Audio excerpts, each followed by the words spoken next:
The unmistakable sound of engines roaring out of the pit lane. The beasts have been released. We're on the left-hand coast, the Monterey Peninsula, for 2.23 miles of motorsport nirvana.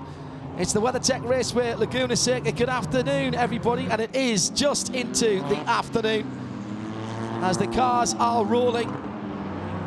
11 corners that will test the mettle of every single driver, engineer, team, and particularly the Michelin tyre engineers this afternoon. Hello there, I'm John Hindhaugh. Jeremy Shaw and Shea Adam are the IMSA radio team alongside me as we bring together IMSA TV and IMSA Radio. And a word right at the top of the show for our great friend and colleague Brian Till, who can't be with us this weekend. He's fighting some health battles. Brian, you're much missed. We missed you in the Lamborghini show earlier on today. Rest assured, your headset is sitting right in between me and Jeremy, and we're keeping that for you. When you're ready, come on back. We'll see you then.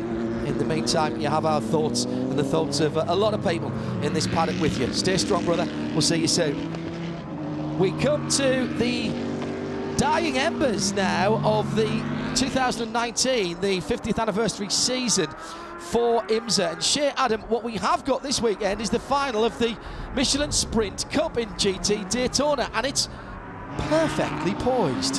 1 point separates Zachary Robichon and Trent Hinman and Mario Farnbacher. So the championship leaders in GTD for the whole season-long championship are actually trailing in the Sprint Championship. They have to finish one place better than that number 9 Pfaff Porsche in order to secure the Sprint Championship.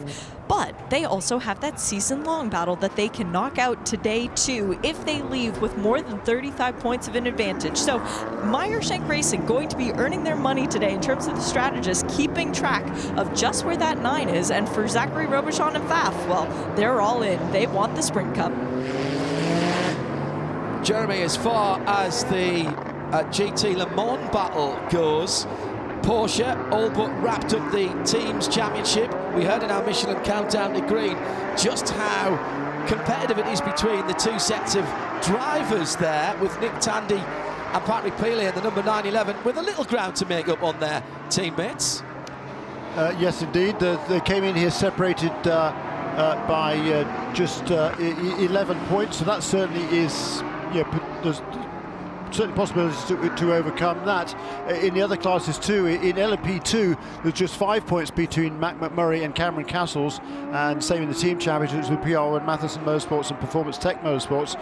So that's all to play for. And that GTD overall season championship, yes, if the number 86 team leaves with a 35-point advantage, they wouldn't even need to go to Petit Le Mans. But with the fact that the points play all the way down, and there's only going to be 15, 16 cars at Petit Le Mans, they don't even need to have a 35-point edge. They need a lot less than that going in here. So really, they've just got to have a good solid run here, and wherever they finish, they're going to be pretty much unbeatable. So it's been a great season for that Meyershank Racing with Kurt Bagageni team in GTD.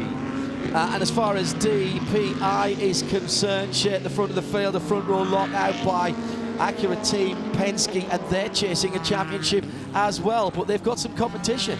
They do, because that 31 Whelen Engineering Cadillac that won the championship last year with Felipe Nasser, they're still in the hunt. They are not yet out of reach of that championship. Well, Elio and Ricky are not out of it either. They're a bit further back, and so are Ranger and Jordan. They're still in it too. And hang on a second, pretty much 5 cars in the field actually still have a really good shot at the Prototype Championship, assuming not all goes according to plan for Juan Pablo Montoya and Dane Cameron. And it has gone according to plan. They've been on the podium every single race this year since Sebring. That is a very long streak that they have to keep going, particularly considering that a year ago they were on the podium here.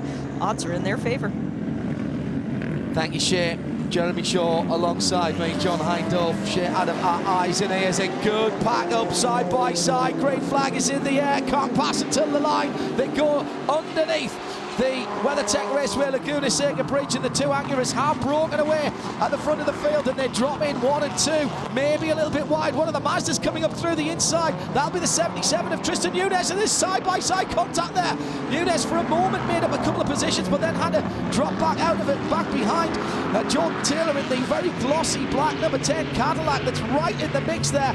Wow, this looks like a 5-lap sprint for stock cars, not the very top of prototype racing in IMSA. That was a forceful start, and here's the 77 Mazda having lost a few positions now, having to make it back up through turn 5, up the inside of the Nissan DPI of John Bennett. What a start to the race. And Jeremy, there will have been a few hearts in mouths there, particularly at Mazda, who have got 3 in a row coming in here. Almost lost one of the bullets from their gun even before we got started. Yeah, Tristan Nunes was lucky to kind of to escape that. It was a bit fraught down there. Felipe Nasser on the grass as well. He lost a couple of places. He might have gained one back again though. So yeah, it was a dramatic start to the race, but I think everybody's made it around there. That's the good news. And for Mazda, you know, there, Jonathan Bomarito comes into this race 3rd in the points and not out of it by any means. No, indeed, and we've seen this place throw up very, very odd things in the past. Remember last year we didn't even get one of the championship contenders to the green flag. Well, at least that hasn't happened this year. Montoya has put in the fastest lap of the race, but that's off the green flag, so let's not worry about that right now.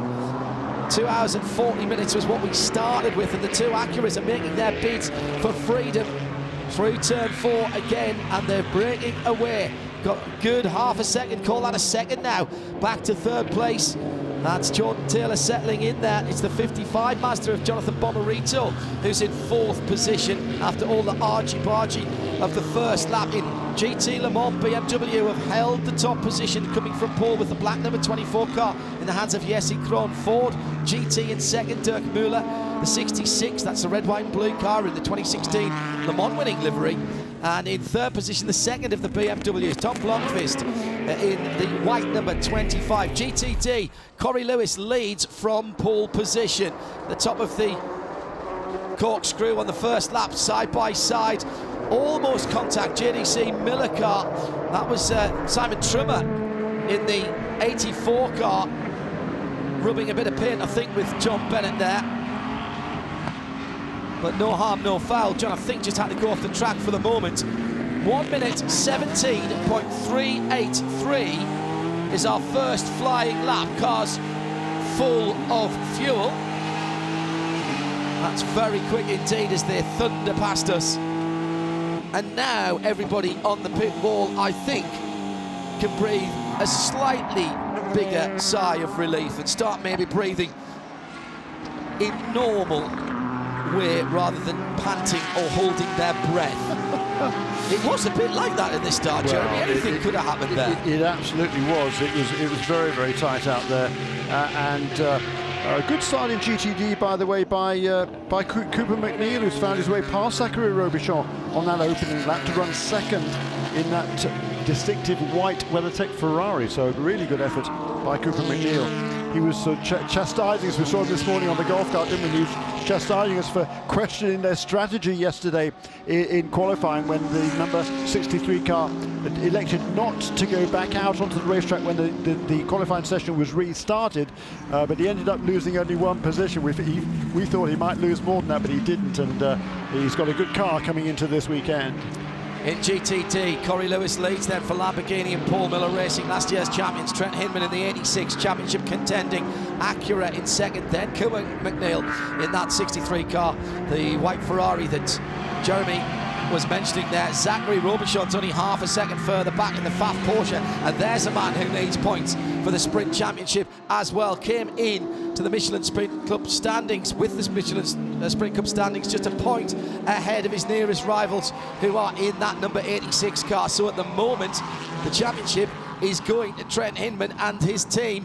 The number 86 MSR Acura. That's how tight it is. It's a simple one for us. We don't need to do much arithmetic, which is probably just as well. It was a double period on a Friday afternoon when I was at school, and guess what? I wasn't there that much. So basically, whichever of the 86 and the 9 finishes higher up the GT Daytona standings, they will win the Michelin Sprint Cup, the inaugural Michelin Sprint Cup here in 2019. Yeah, for the drivers, that is, not for the teams. No, because Fast Motorsports, they missed one of the races, and the reason Zachary is leading the points right now is because he did that race at Detroit with the Park Place car and finished on the podium, so that gave him the points. That means he comes in here with a 1-point edge over the overall championship leaders. That's something they want to continue. Cracking pace setting at the front of the field as the GTD leader disappears over the top of the corkscrew. It's the two Acuras who are blazing a trail at the front of the field. Ricky Taylor, 1 minute 16.731 last time around.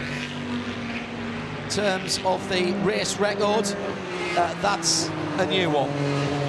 1:16.9 rather, set last year by Colin Brown in the Orica Gibson 07. So already on the third flying lap of the race, we have a new race lap record. And I have a strong suspicion we'll be breaking the old qualifying record in the race here. We got well down under the 1:16.8 that Jordan Taylor set last year in qualifying in an outstanding qualifying session on Saturday here. Well worth watching. It is already on the official YouTube channel of IMSA. If you want to go back after the race and see how the poles were won, it's worth it. There was some outstanding driving there from particularly the GT Le Mans and the DPI fields to set the pole positions that set the grid for the race that started just about 7 minutes ago. Now the battle in GTD, the street cars and a street fight, although we're on a road circuit. Number 86 of Trent Hinman is climbing up from turn 6 towards the highest part of the circuit here, and he's got Cooper McNeil and the Porsche of Zachary Robichon. Acura, Ferrari, Porsche as one. BMW sitting in behind there as well, and that will be Robbie Foley in the number 96, the Liqui Moly white, red and blue car. Behind that, the bright orange and grey McLaren, and Matt Plum in the IMSA Monterey Grand Prix, powered by McLaren cars. So that car going really well. Had a fabulous lap going in qualifying yesterday, but a red flag came out, and Matt couldn't quite replicate that when we went back to green. Meantime, in GT Le Mans, just coming out of turn number 4, it's still the BMW of Jesse Krohn from pole leading, then Dirk Muller for Ford 66, then Tom Blomqvist, the 25 BMW, then it's Lawrence Vanthoor in the better place of the two Porsches. His teammate is down in 6th position behind the Ford of Ryan Briscoe. That's the 67 car, the blue and red car, and he's got Jan Magnussen right on his tailpipes at the moment as they head out onto another lap.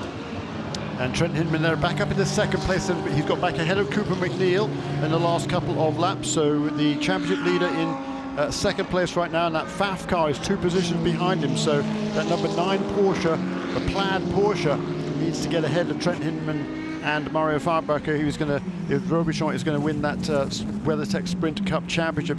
We had a new fastest lap, but on the previous lap actually, new lap record by Juan Pablo Montoya in the 2nd place car, but this lap a little bit quicker, not quite than that lap, but another fast lap by the two leaders, and they are extending their lead now already by 3 or 4 tenths of a second per lap over Jordan Taylor in 3rd place. I should have given you fair warning of this, Jeremy, but is there a scenario in the Michelin Sprint Cup in GTD where we can get an absolute tie, because there's only 1 point between the drivers at the moment, and we must go down far enough where there's only 1 point? But it'll presumably go to wins after that. Yeah, it will, and Zachary has 2 wins, so, right, okay. No. So even if they're tied on points, it would go to Zach. Indeed. Right, okay. So that is the one scenario where the 86 car could finish ahead, but if they were far enough down the field just to have a 1 point spread between the two positions, then it would go to the driver of the number 9 Porsche, Zachary Roberts. I'm pleased I asked that now, yes, so that we weren't scrambling for that, because the script writers here tend to just want to keep us on our toes. I jest, of course, but live sport, particularly this summer, has been extraordinary in throwing up the unexpected and the miraculous in some cases. already 10 minutes have elapsed. Let's take a look at the Cadillac in race summary. And the update tells us that the two Acuras, number 7 of Ricky Taylor, number 6 of Juan Montoya, are 1.3 seconds apart. Jordan Taylor is the best of the Cadillacs in 3rd position as he heads over the top and falls off the edge of the world at the corkscrew. Now diving down under the WeatherTech bridge. 3rd position, but already some 3 seconds away from the back of the two white and orange Acuras. In LMP2, it's the 52 of Dalton Kellett ahead of Cameron Castles by nearly 6 seconds there. So they've had a really good start. 52 from 38.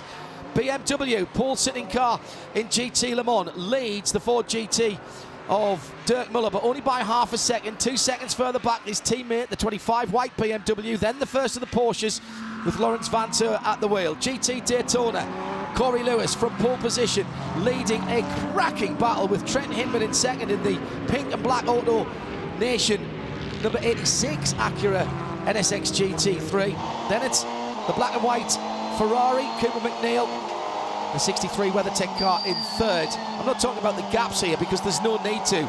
They're actually tied together with a very short bunchy string at the moment as they come out of turn number 5 going up the hill. There was a little challenge up the inside by the Ferrari as the leader is beginning to lap that battle, and that leader is Ricky Taylor. Goes up the hill now. That's your Cadillac in race update. Cadillac V Series. Real drivers never take a day off. Scything through the traffic there, goodness gracious me. Those aren't slow cars. Yeah. You know, that's when you realise, Jeremy, isn't it, just how quick these prototypes are, particularly through the downforce corners. We're talking about race-tuned Acura NSX, Ferrari, Porsche. These are proper sports cars, and they look like they were tied to a tree there. Yeah, and heads-up driving there by Trent Hinman. He saw the Acura Penske's coming on the inside, let them go before he turned into the corner, was able to maintain his position as well. A couple of slight changes. Number 5 car of Philip Albuquerque, he's managed to get past Jonathan Bomarito for 4th position on that last lap run. I think Jonathan must have made a mistake somewhere, or else it was in traffic. We'll keep our eye on that one because it's actually fallen back a bit more on this lap. Could be just traffic, but that number 5 car willing to take a bit more risk perhaps.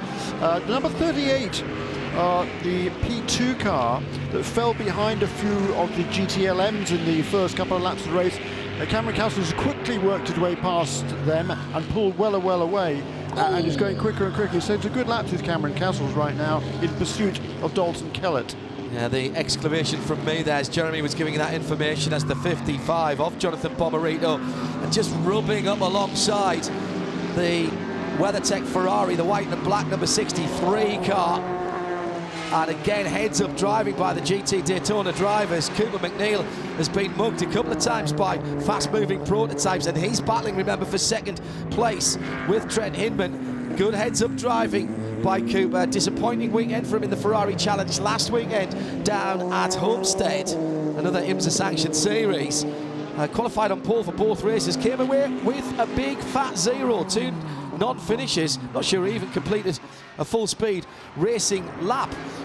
If after Shea was there, and she reminds me he did not. So quite an extraordinary weekend for Cooper, but he's pulled that together, he's put it behind him. It's a reset every time you come to a racetrack. The stopwatches, the cars and the racetrack don't know or care how good or bad you did last time out. You've got to start all over again and not have that in your mind. And there's been a pass for 2nd position.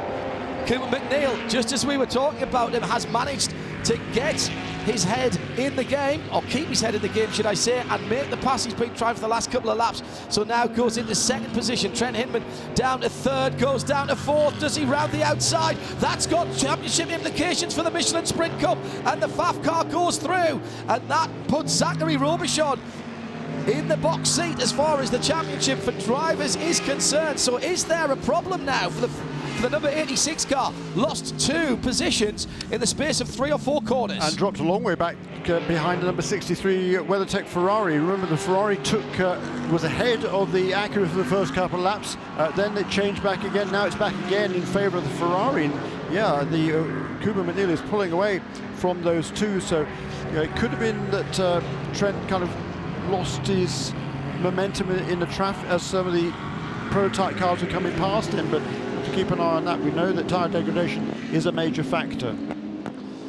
I just wonder if he had to go offline, Jeremy, and he's got a bit of pickup on the tyres, and he's going to have to clean them up a little bit, because his pace now seems fine, but he's had to give up another position. He also did a couple extra qualifying laps, did Hindman, so he may have slightly older, only by a couple of 3 laps. Can't see that making that much difference in the tyres, although, as Shay's pointing out in my ears at the moment, it is another heat cycle on the Michelins.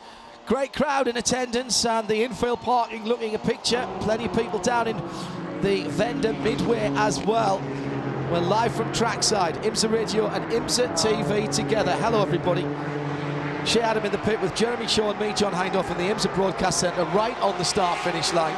The cars screaming by us. Really feel part of the event here as we're looking down on the back of the pit lane. In GT Le Mans, the cars have just gone past us. The 2 leaders, well actually the 3 leaders, because the third BMW is not that far away from the leading pair, under the walkover bridge and down towards turn 4. The back in black BMW M8 GTE of Jesse Krohn, who qualified on pole position for Rahal Letterman Lanigan BMW, has held that lead from the start, and for the last 11 laps as Dirk Muller in the red, white and blue 2016 Le Mans winning livery of the 66 Ford GT, trying to close him down, trying to get the lead. Third position, the team car to the leader, that's the white number 25, Tom Blomqvist, just coming over the top of the corkscrew. He's broken away just a little bit from the best of the Porsches. Championship leading Laurens Vanthoor in the 912 Porsche. He's only got half a second on Ryan Briscoe, who's closed up in the 67 car. That's the blue and red Ford GT Chip Ganassi machine. Vanthoor and Bamba doing a very different approach, having a very different approach to their race weekends than most other teams.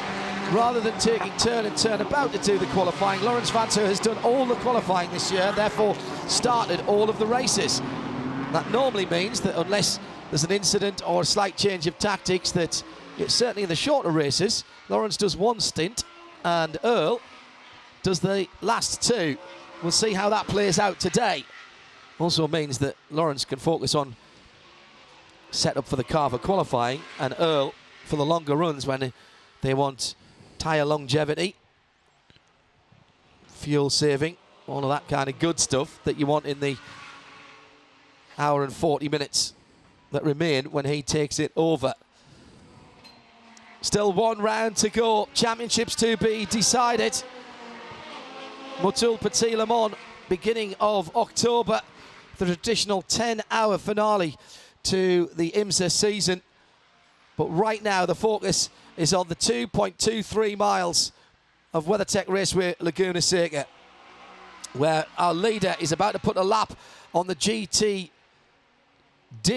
4th position car, and has done. Laurens Vanthoor will fall in behind Ricky Taylor as they go down to turn 11, the final left-hander, all the way down to 2nd gear for the GT cars. Now, can our leader sweep past the leading 2 GT Le Mans cars as they go down into the hairpin, which is actually turn 2, the Andretti hairpin. He's got past the Ford of Dirk Muller. Now, something a bit odd there, because the Ford was scored as the leader last time around in GT Le Mans, excuse me. Now, if that is the case, I didn't see it happen, but that is indeed the case. So Jesse Krohn's made a mistake, and we have a new leader, the red number 1 on the side of the 66. So what's happened there? Because that's quite a big gap, almost 2 seconds for that new Ford. Apologies, as I was checking the timing screen there, but the 24 car, the pole-sitting car, I wonder if that was as traffic was coming through, although the leader was, the onboard shot from the leader was the one that drew my attention to the fact that there was another GT car up the road. So BMW is now 2nd and 3rd. Vanthoor still in 4th position. At IMSA Radio, by the way, if you want to get in touch with us, hello to Dave Lister. The big Smoggy tuned in. Still basking in his football team's glorious 1-0 win on Saturday, he says. Dave, we miss you. Hope to see you soon. Best wishes from everybody in this paddock, mate. Also, hello to Mickey Heth, Michael Hetherington, and Alan Prosser is watching the speed gun above the start-finish line, which is on today. 140 miles an hour, the Lamborghini Super Trofeos earlier on. The GT Le Mans cars are around about 130 to 135. Now, the lead in GT Le Mans was being held by the BMW, but coming out of turn 2 a couple of laps ago, there was a stutter and a cough, and the car just didn't seem to want to punch out of the corner, and that was all the invitation that Dirk Muller needed, and he slipped through, and he's built up a couple of seconds, call that 3 seconds, 3.5 seconds now. So I'm not sure what went on with Jesse Krohn's car. His last lap was a 1:25, and he's holding up his teammate Tom Blomqvist now. Whereas Dirk Muller was a 23.4, so exactly, I think it could be tyre wear again. That seems to be a common issue so quickly with the BMW as well. Yeah, we've got 15 laps into this race only, so a long way to go. It's going to be a long race if they're going to have to keep stopping for tyres every 20 laps or so. It certainly is.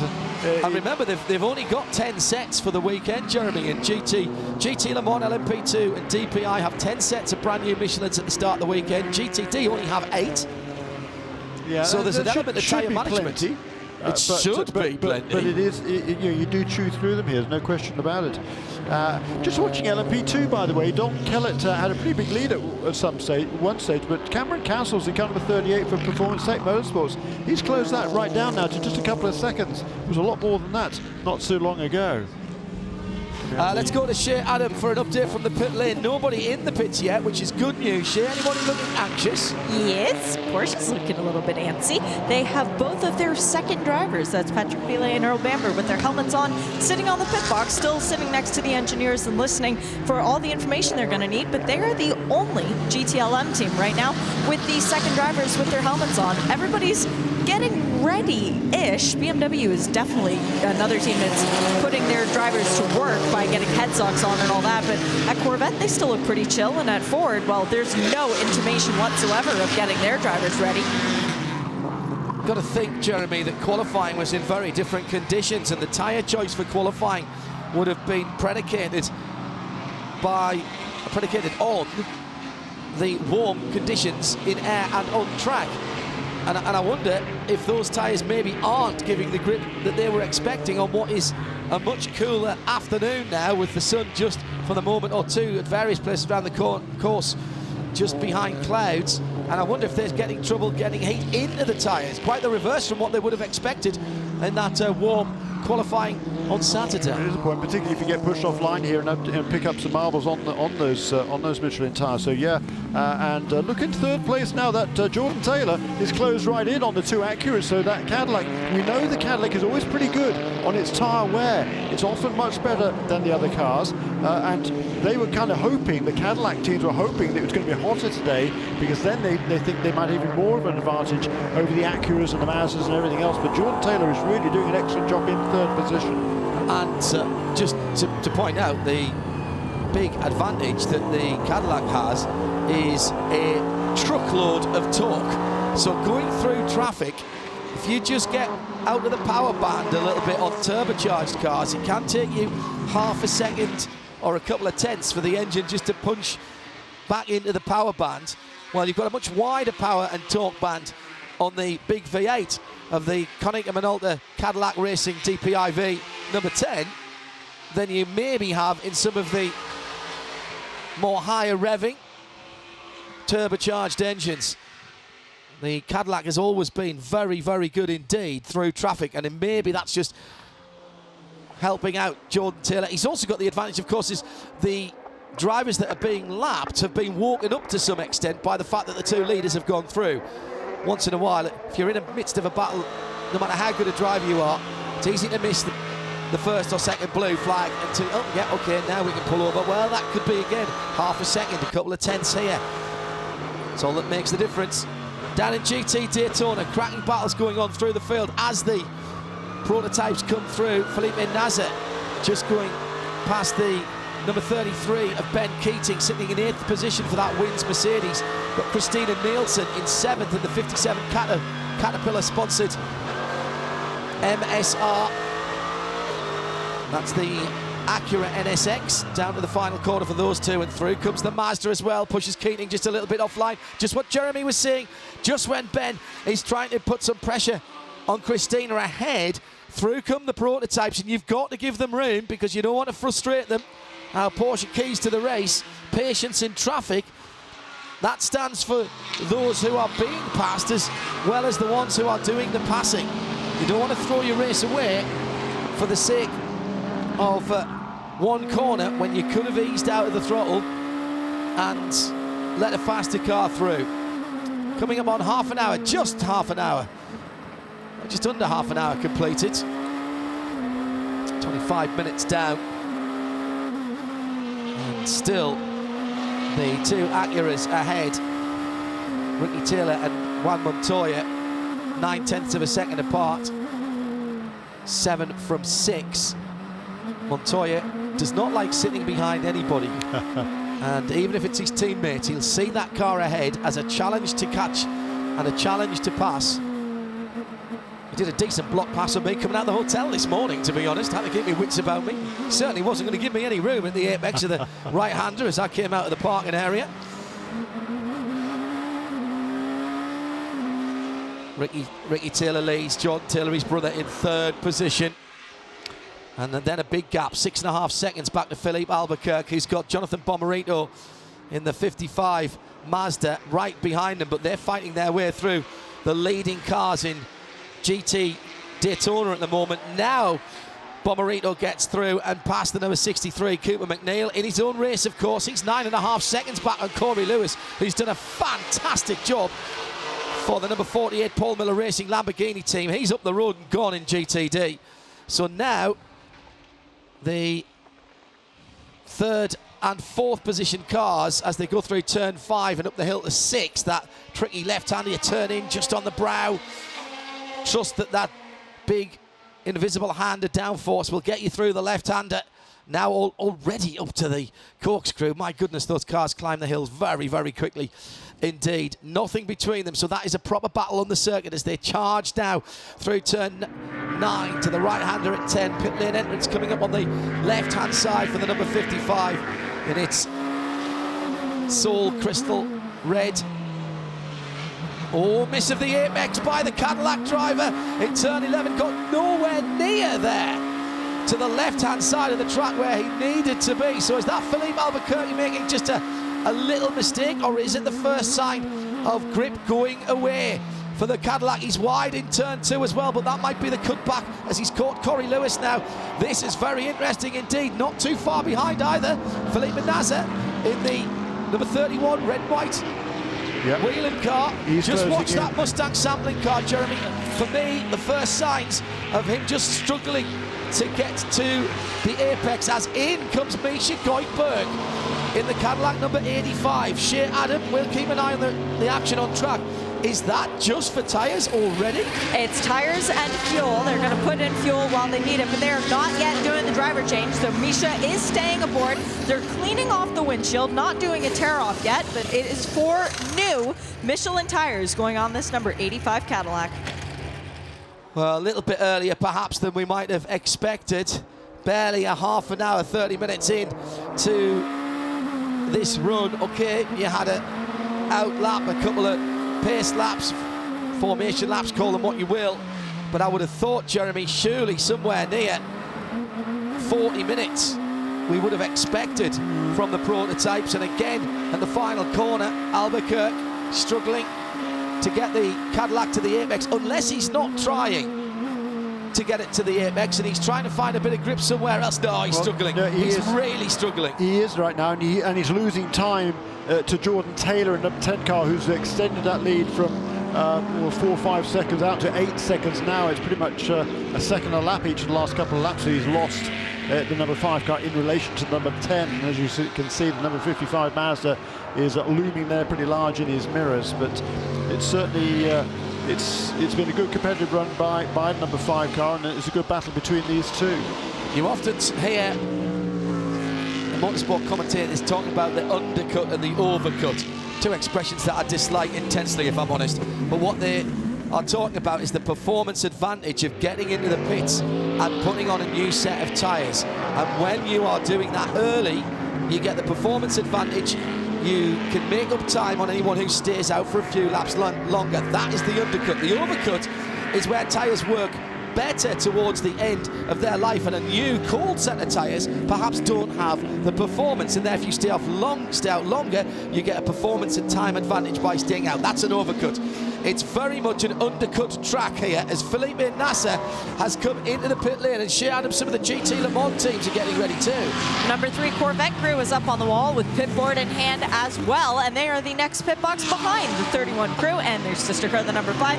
This also only fuel and tires, so Felipe Nasser staying aboard for one more stint. More new tires going onto this car. They've done the right side so far. They are running around to do the lefts as well, and you'll hear a rumble of a Corvette coming in very soon as Antonio Garcia is up on the wall, so that means Jan Magnussen at least will be getting out. They will be doing a full service for that car. Whelen Engineering Cadillac fires back up into life, and a nice smoky burnout means that there is no heat in those Michelins. That's that's a 4-stop race for guys who are stopping this far. I mean, this is extraordinary stuff. People are really struggling early on here. You can see the drivers, very good drivers, struggling to hit the apex, the pointy bit in the middle of the corner. And that's second nature to these guys. So they're having to drive around it. They're having to adapt what they're doing. Corvette into the pit lane and gone. Absolutely fabulous pit stop by Corvette Racing. We've expected that, and they've delivered that over the last 20 years, Shea Adam. The only problem was a little bit slow off the pit lane speed limiter for Antonio Garcia. He lost about a second on that portion of the stop, but the crew nailed it. The tires were done, and then the fuel probe came out about a second later. That was perfection. The sister car will be coming in here soon, and Oliver Gavin will be getting out of that. And also, Philippe Albuquerque will get a little bit of respite because at least he's getting new tires, but he's not yet getting out of that number 5.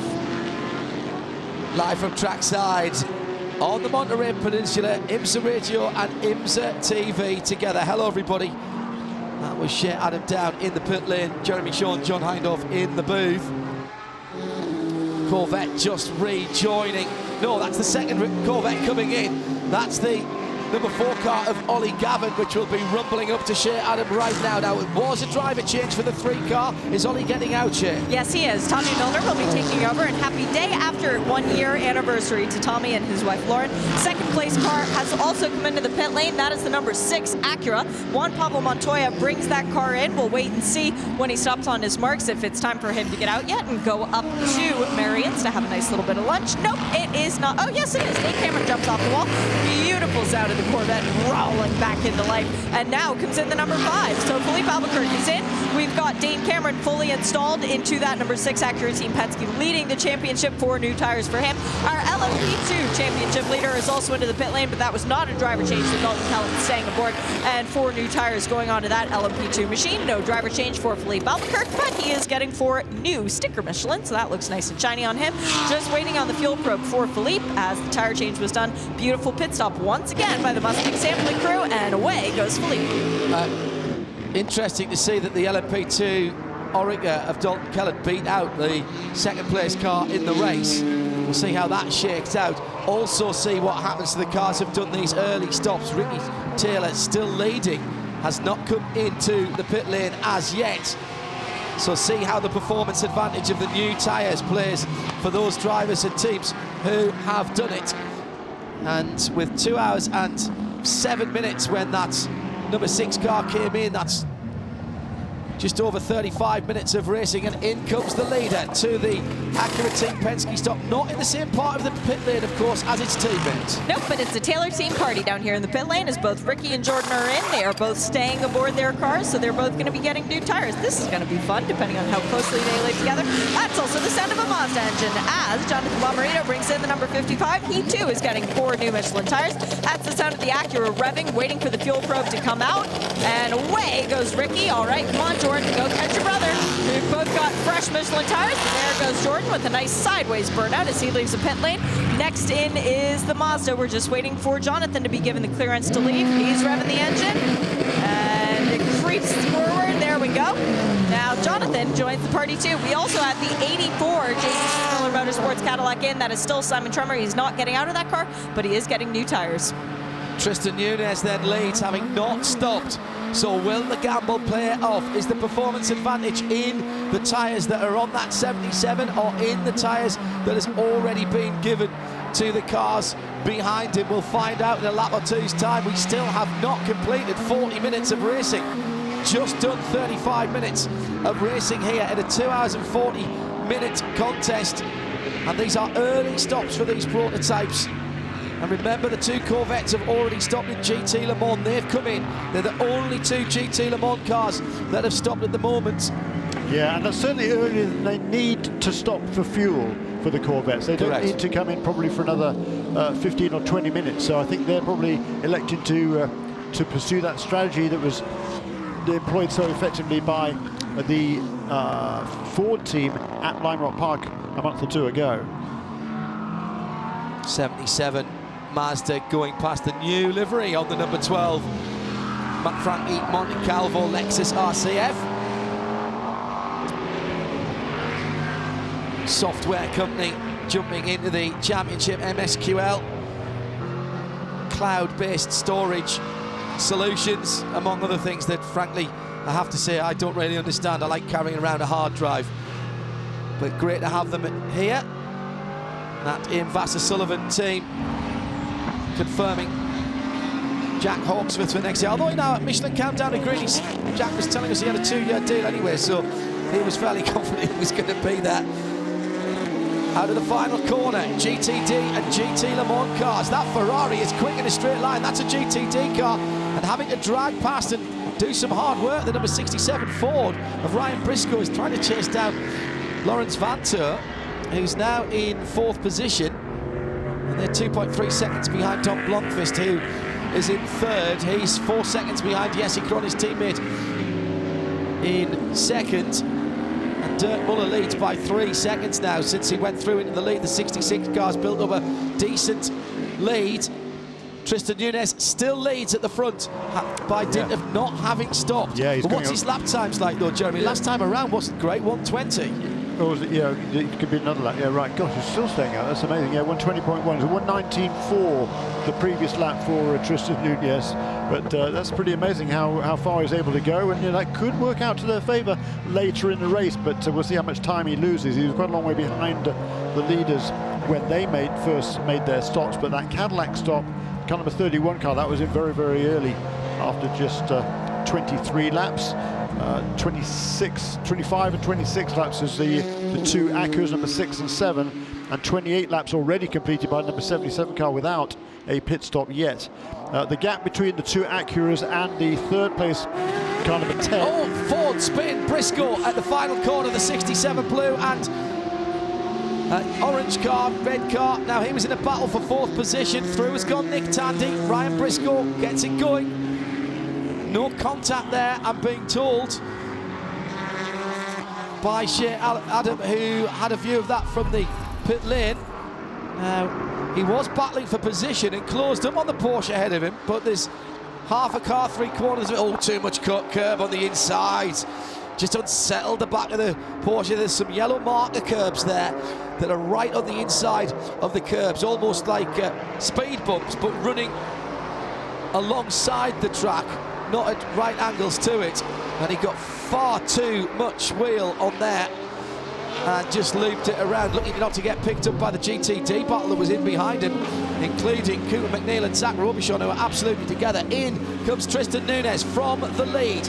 Through goes Ricky Taylor, back to the lead for Acura, and there's damage on the right rear of that number 77 Mazda, Shea Adam. The right side of this car looks like it's been bashed in by something rather heavy. There's significant damage to the right side, but remember, damaged Mazdas are the ones that win. So just saying, oh, it was fuel and tires for Tristan Nunes and a new drinks bottle. The 67 Ford will be coming in this lap, by the way, Don. They were already planning a pit stop in the not too distant future, but that spin from Ryan Briscoe expedited things.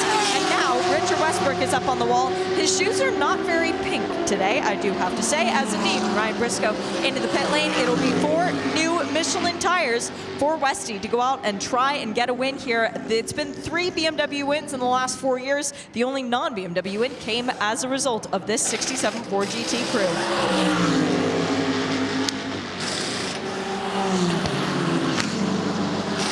So the Ford GT guys go to work, full service for the number 67 car. Felipe Nasr has just put his best lap of the race in the 31 Cadillac DPI in 5th position. That's the Whelan car, 1:16.7 against a 1:16.6. Fastest lap of the race by Montoya early on. Juan put that lap in on lap 5. 2.6 seconds between the two Acura DPIs. They were a little bit closer than that, about 9/10 of a second before we went in for the pit stops, Jeremy. Yeah, they were pretty much nose to tail. I mean, there certainly wasn't much an appreciable gap between them before the pit stops, but since then, Ricky Taylor's taken advantage of track knowledge, I think, and has stayed out there. Whereas the other car handed over to Dane Cameron, and Dane is, I'm sure, anxious not to overuse his tyres in the early stages, so he's not going to be too concerned, I don't think, about Ricky Taylor pulling away at this stage. But what is interesting is that the gap from second to third came down quite appreciably on that last lap as well, so we'll have to keep an eye on that one. Back in GT Daytona, the number 48 car has led from the start, from the pole position. Corey Lewis doing just a fabulous job. He's pulled out more than, last time I looked, it was over 14 seconds over the second, but actually it's ballooned out now to 24 seconds. Yeah, he's just been knocking the times out. That's just in 3 or 4 laps, in actual fact. Well, he's taken a second and a half out the guys behind them for each of the last 2 or 3 laps, Jeremy. Yeah, but the other interesting thing is, from there back to Trent Hinman, the car number 86, the Cooper McNeil and Zachary Robichon remain pretty much close together there, but there's a full 19 seconds behind them is Trent Hinman in car number 86. Again, that gap is going out by about a second a lap. So Hinman really struggling here, but he's holding on ahead of Robbie Foley, Matt Plum, Christina Nielsen, Ben Keating also hanging there. John Potter has closed up on that group as well in the Magnus Racing Lamborghini car number 44.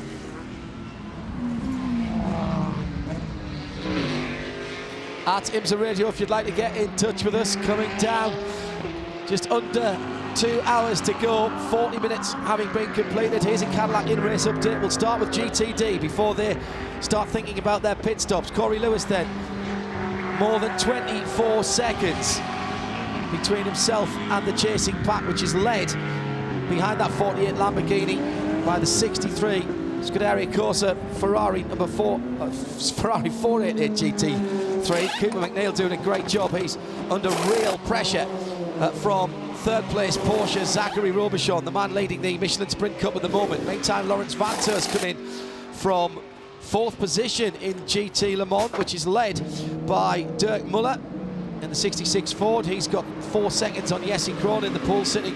24 black BMW, the 25 white BMW of Tom Blomqvist is next. And 4th now is Nick Tandy, yet to make their stop. Remember, the Corvette stopped first. Now we've got to work out whether that was the right thing to do for Corvette. In LMP2, 52, Dalton Kellett leading Cameron Castles by just under 9 seconds. And it's the 2 Acuras, Ricky Taylor and Dane Cameron, behind the wheel of respectively the 7 and 6 cars. 2.2 seconds between them, and 3 seconds further back.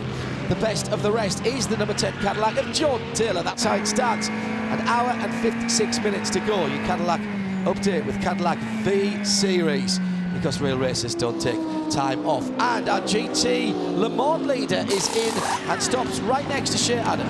Dirk Miller out, Joey Hand climbing in ever so delicately for new shiny, very shiny Michelin tires going on this car. Slight delay with the left front as the wheel gun didn't want to grab the nut, and then it did. So all is good there now. Car comes off the air deck, just waiting on fuel. Windshield tear off for Joey Hand, who looks pretty comfy in there, gotta say. Looks like a nice little atmosphere for him. Waiting on every last drop of fuel. Now they are fueling this car to the maximum. They did not do that for the 67. It is 30 seconds worth of fuel in that 66 Ford GT, and away goes Joey. For the 912 pit stop, by the way, it was Bam Thor out, Bam in, and 4 new tires. And interesting, because they're on such a slope at the pit exit, they actually had mechanics standing behind the car to make sure that it didn't roll backward.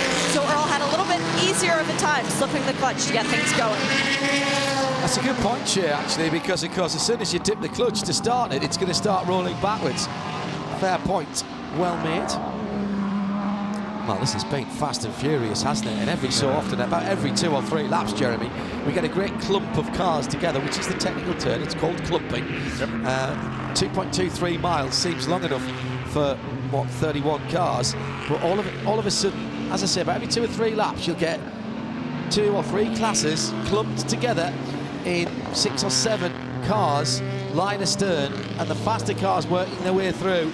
This is why mixed class endurance and sprint racing is absolutely outstanding. The drivers never get a chance really to chill out and cool down. They're always overtaking someone. Might not always be for position, but it's really, really important to get through traffic. Our Porsche keys to the race. Patience in traffic, whether you're being passed or passing. And here comes second place out of GTD into the pit lane. This is the GT Daytona pit stops starting to get underway with 45 minutes, Shea Adam, just having been completed. The nice gold rims are going on the right side of this number 63 Scuderia. Of course, Ferrari first as Cooper McNeil is out. Tony Galander, the pole sitter at GTLM back in 2017 in a Ferrari, hops aboard. Tony's best finish at this track is second. Cooper's best finish in IMSA competition is third, although he did win a Ferrari Challenge race here earlier this year. Also into the pit lane, we've got Ben Keating, who's getting out over to Jerome Blake Mullen. 4 new tires for the Riley Mercedes as well, as the Ferrari service is done, and away goes Tony. It's Bill Power time as Bill Oberlin climbs aboard the number 96 Turner Motorsport BMW, also doing 4 new tires there, as well as the fuel. A staggered tire stop for Turner as they do left front and right rear as the last portion of that pit stop.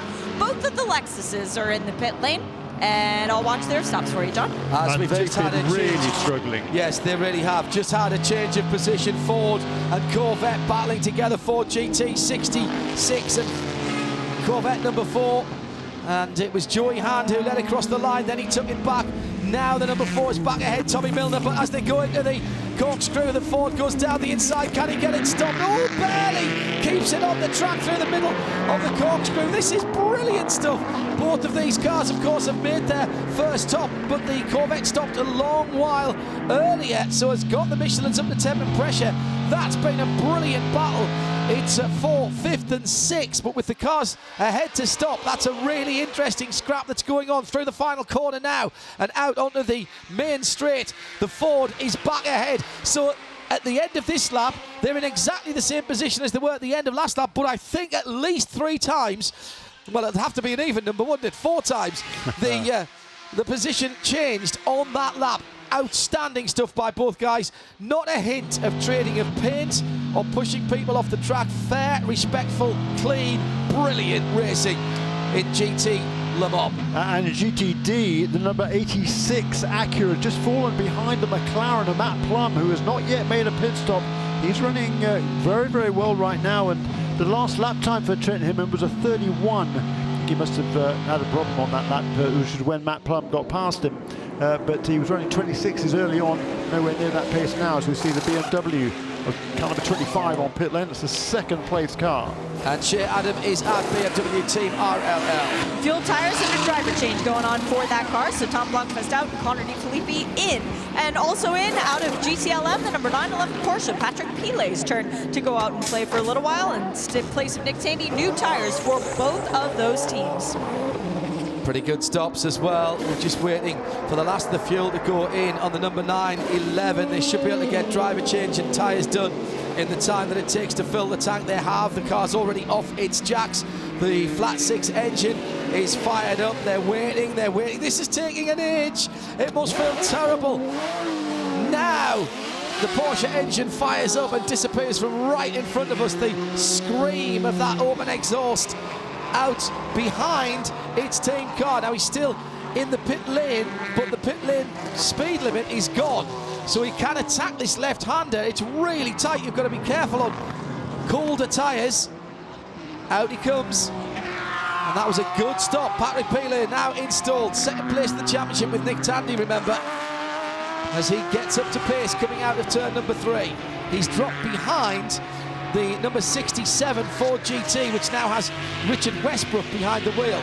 So only the pole-sitting BMW of Jesse Krohn, which had that problem earlier on, remember, whilst it was leading and lost about 3 seconds in one lap, only that car has yet to stop in the GT Le Mans category. And when it does, Antonio Garcia, I reckon, in the number 3 Corvette will inherit the lead. They were the first to stop. We're back on lap number 22, Jeremy. So that has paid off. That is the performance advantage that they had with new Michelins on what some people would call the undercut. It's going to have worked, at least for the number 3 car, when that BMW number 24 comes into the pits. Yeah, that's right, but they'll... Oh, Faf car in. Yeah, oh no, that's okay. Yeah, they that's fine. That's just one lap after the number 63 car that he'd been dicing with for second place in the class, but a full 22 seconds behind the class leader Corey Lewis after only 31 laps of racing. That's amazing. Almost a pit stop. That is almost a pit stop. Yeah, far off it. 360 Compass Racing coming in, fuel and tyres for Matt Plum at least. No driver change for the McLaren. We did see the driver change on the number 9 car, which should be moving anytime soon. Zachary Robichon is out. We'll get a word with him in a moment's time. Now that we've got some of the first drivers out, Shea can go and grab them for interview.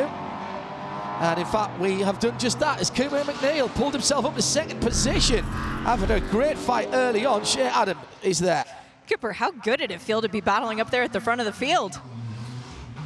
Yeah, it felt great, but to be honest, it's just a testament to the hard work from the team. The Scuderia Corsa WeatherTech guys have been persevering all year. We haven't had the best season, but 3 podiums in the championship so far, hoping for another one today.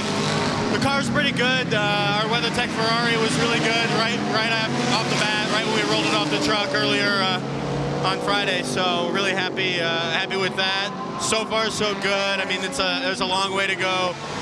Our Michelin tires are holding up pretty well, which I thought was going to be the biggest issue this weekend. Seems like everybody else is struggling a bit. Our Ferrari seems to be pretty light on her feet, so hoping for the best. I think Tony has a car to fight for the win, so I did the best I could. So it's up to him from here. Nice job out there. Thanks, Jay. Yeah, and some redemption after a difficult weekend in Ferrari Challenge, as we mentioned. In from the lead of GT Daytona comes Jesse Krohn, and in round about 40 seconds time, the Corvette, I think, is going to go into the lead. Krohn gets out of the BMW 24, and Shea Adam is watching that stop. Fuel and tires, but this is a long stint for that number 24 BMW to go, considering how quickly the Corvettes came in. We'll have to see which strategy works out for the best. The driver change is done. Tire change nearly complete. Car drops off the jack stands, fires up. Just waiting on the field. Now they go. That's very clever. The BMW has a light that comes on at the top of their gas probe to tell them when to remove it. The light went red, and the man pulled it out immediately. That was 13 laps longer for that BMW, and through goes the Corvette to take the lead. Antonio Garcia then sweeps past John Edwards, who is still in the pit lane. He's going to lose second position as well, as through goes Joey Hand into the Andretti hairpin. Now it is a shorter gap. Will he be able to get out in front of the third place Corvette? It's going to be a drag race out of the 2 parts of the circuit. He's just ahead of the third place Corvette. This is crucial. Cold tyres then for John Edwards. Here comes the Corvette number 4. Goes to the left, goes to the right, gets alongside under the Walkover Bridge, and will go through into turn 4 and take that position. Tommy Milner then up into third.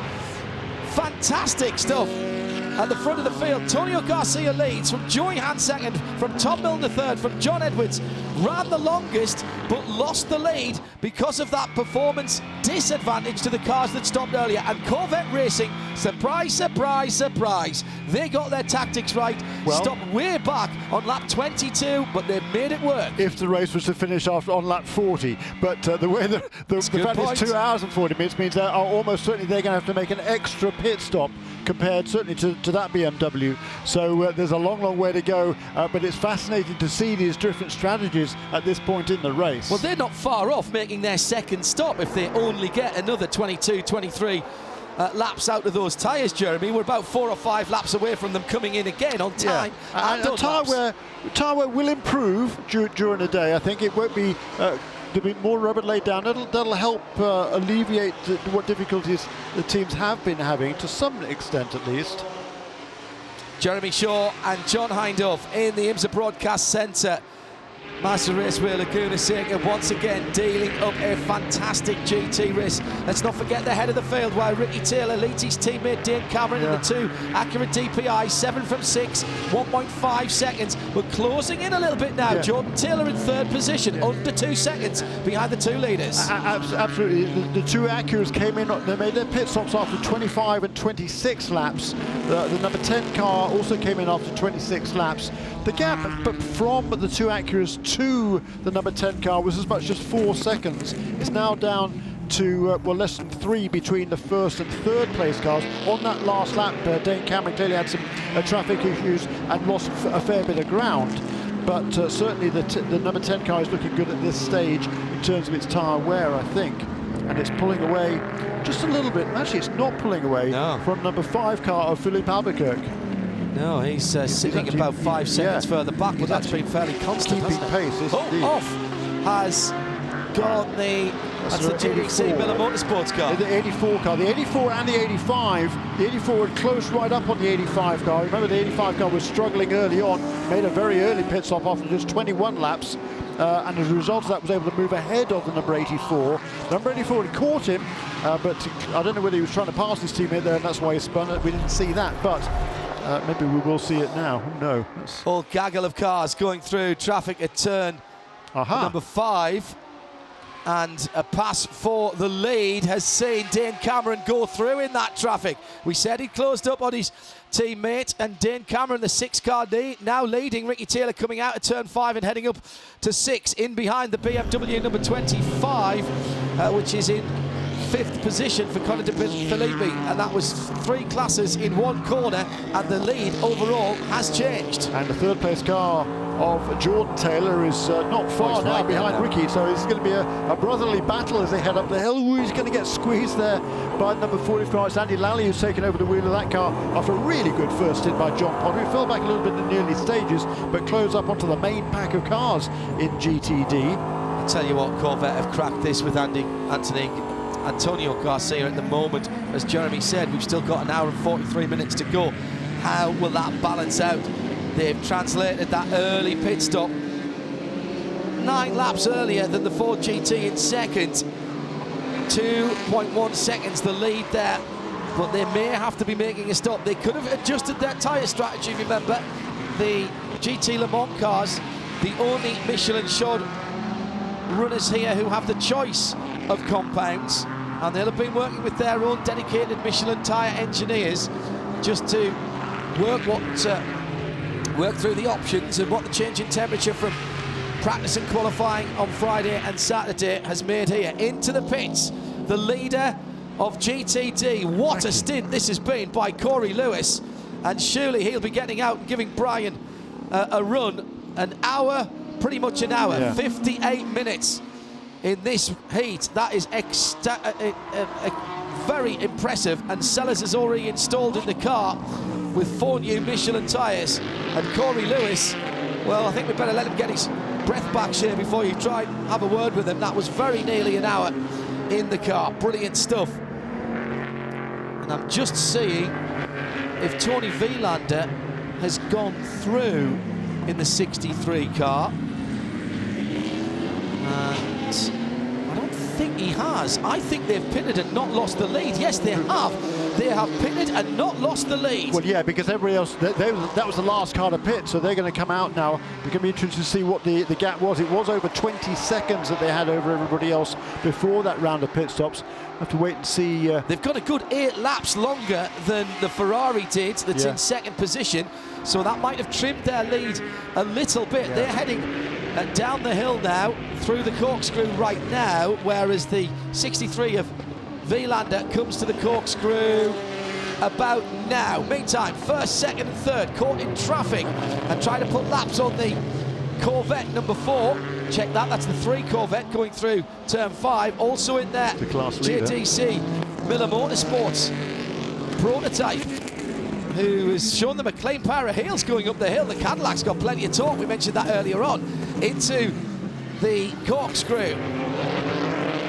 Dane Cameron with his teammate right behind him, and here comes Ricky Taylor in the gloss black Cadillac. There was an air of quiet confidence in a couple of the Cadillac teams today. They thought they had a chance here, and it would seem that is exactly the case through the final corner. The yellow Cadillac unwittingly perhaps helping its teammate, its similar mark mate, because the 2 leaders can't get through. More traffic, more opportunities for overtaking, but more opportunities for danger. And they're coming through to the Michelin Sprint Cup leading number 9 Porsche, or at least the driver who's just got out of that, Zachary Robichon, is leading that. And through goes the number 6, and he's got past the bright yellow Cadillac. Now, can the second place Acura do the same? Yes, he can, round the outside going into turn 5. That only leaves Jordan Taylor and the Cunningham and Alton car to do the same. He may be able to squeeze past before turn 6, but he'll have to have some help from the driver in front, who does indeed help him. And that was Misha Goikhberg, who they've just gone by. Shea Adam, update from the pit lane. Fuel tires and Super Mario now in the number 86 Meyershank Racing Acura. This is going to be fun. Very quick in and out for that car, but they have lost ground. Yeah, they've lost on Scott Hargrove. I think they stayed out too long. I just think they stayed out too long. Yeah, I mean, the number 48 car, by staying out so long, the gap before Tony Vilander came, or Cooper McNeil brought the number 63 car into the pits, the gap from first to second in GTD was 22 seconds. Right. Now, so that was on lap 31.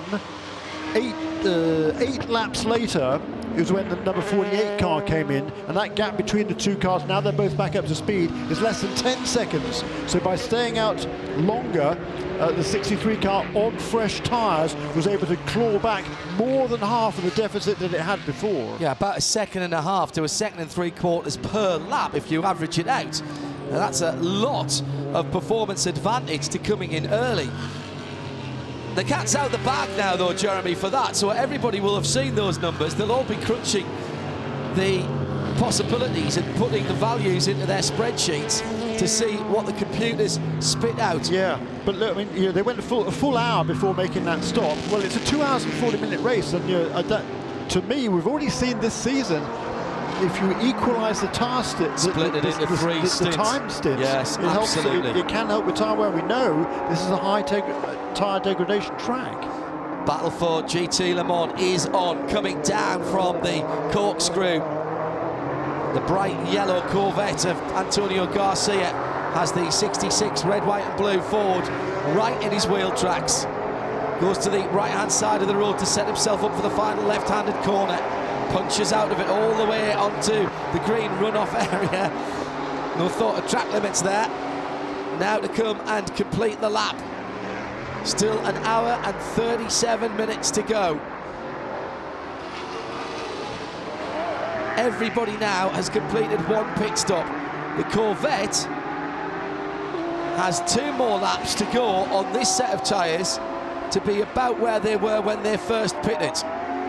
So let's give you a quick Cadillac in-race update before things start kicking off, because not all of the classes are taking their pit stops at the same time, obviously.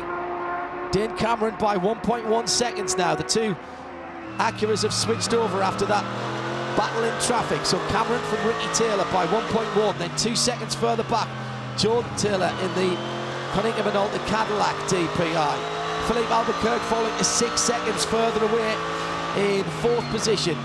In the number 5 Mustang sampling Cadillac, his teammate for Action Express, the 31 Whelan car, Felipe Nasser, another 2.5 seconds further back. Then the 2 Mazdas, they're 7 seconds, or Bommarito's 7 seconds further back. His teammate 20 seconds back from him, 55 from 77, 6th and 7th. And Misha Goldberg is just on the end of the lead lap in the 85 bright yellow JDC Miller Motorsport Cadillac. It's still the 52 Orica, Dalton Kellett, who started the car. He's got 30 seconds now on Cameron Castles, and the 38 Orica in second in LMP2. They run 11th and 12th overall. Then it's the GT Le Mans battle. Only 0.8 of a second as they cross the line between Antonio Garcia and Joey Hand. Number 3, bright yellow Corvette from the red, white and blue, 66 Ford GT. Then Tommy Milner is about another 9 seconds further back down the road. He's got his hands full at the minute with a resurgent BMW number 24, the black car that had held the lead, then stuttered, fell away, stayed out perhaps too long though, now 10.5 seconds away from the leader, but under a second from 4th place. From, check that, 3rd place, Tommy Milner in the number 4 car. Their team car, the second of the BMWs, the 25 white car, Conor De Filippi, 4 seconds further back, and it's 3.5 seconds back to the best of the Porsches, and that's the championship leading duo in the drivers' fight. That's Earl Bamber in the 912 car. That's your top 6. In GTD, Brian Sellers by 11 seconds, just beginning to eke out a lead from Tony Vilander, who is chasing him down, or trying to, in the Ferrari 488. That's the white number 63 WeatherTech car. 19.5 seconds further back are Michelin Sprint Cup drivers. Leader is out of the car, Zachary Robichon, but Scott Hargrove is taking that car at the moment to the title for his teammate. Bill Oberlin is in 4th position in the Liqui Moly 96 Turner BMW. And then right behind him, Jerome Blakemolen in the Wins AMG Mercedes GT3. That's your top 5. And then Catherine Legg, it makes up the top 6 in the 57 Caterpillar-sponsored NSX. She's only a 1.5 seconds further back, having taken over that car from Christina Nielsen. Great opening stint from Corey Lewis. Shea Adam, just a couple of minutes under an hour, but did they go too long? What's the tactics there? Well, the tactics right now for Corey Lewis are refuel. You have earned your lunch today. Was it a little bit boring out there, leading with nobody in your rearview mirror? No, it's certainly not boring at all. The track's very, very slick, so I had my hands full, but it was nice not having any pressure behind. You know, our Palmetto Lamborghini first form is, we've been on rails all day, so Brian's in the car now, he's doing a great job. You know, we'll see how this thing unfolds. Mitch and Lars, the 2 strategists up here on the pit box, they look pretty calm. Everything going your way so far? Yeah, so far so good, no problems. You know, I think the biggest thing is just keep our nose clean, protect our tires, and like you said, we got an hour and a half left. Let's. I'm hoping we end up right where we are. Thanks for chatting to us. Finish your lunch. Thank you. Shea Adam down in the pit lane as we're coming down to an hour and a half still to go. What a race it's been already. Green flag racing there, I've said it.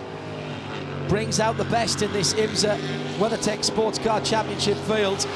Jeremy Shaw, Shea Adam and me, John Hindorf, live from trackside at the WeatherTech Raceway Laguna Seca event. And the battle at the head of the field in GTD is about to get very interesting indeed, particularly for the Michelin Sprint Cup, as our leader, Brian Sellers, comes round to put a lap on Mario Farnbacher. Farnbacher battling with his teammate Trent Hinman for the Sprint Cup Championship, which has to be decided this weekend because it's the final event of the shorter race championship for the GT Daytonas only. And at the moment, their competition in the number 9 car, Zachary Robichon is out, but Scott Hargrove is driving that car in 3rd. And if they fall off the lead lap here, which they are going to do, this is a big, big moment for the championship. Brian just can't get it done as he comes out of the Andretti hairpin, and of course Farnbacher will want to fight to stay on the lead lap in his category, in his class, through turn 3, down towards the right-hander at turn 4. Mazda coming through there as well, the prototype. That must be the 55 of Jonathan Bomarito. That's an extraordinary turnaround, Jeremy, for the 86 car that was battling in the front of the field. Yeah, it's incredible that they would stay out that long, running such a poor pace in that 86 car.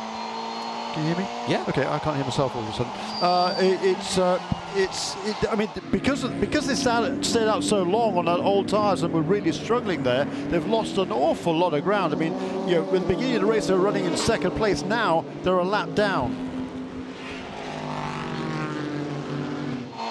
Still then, the battle at the front of that GTD field is between the Ferrari of Tony Wieland and Brian Sellers. Brian's done a good job coming out the pits with the new Michelins.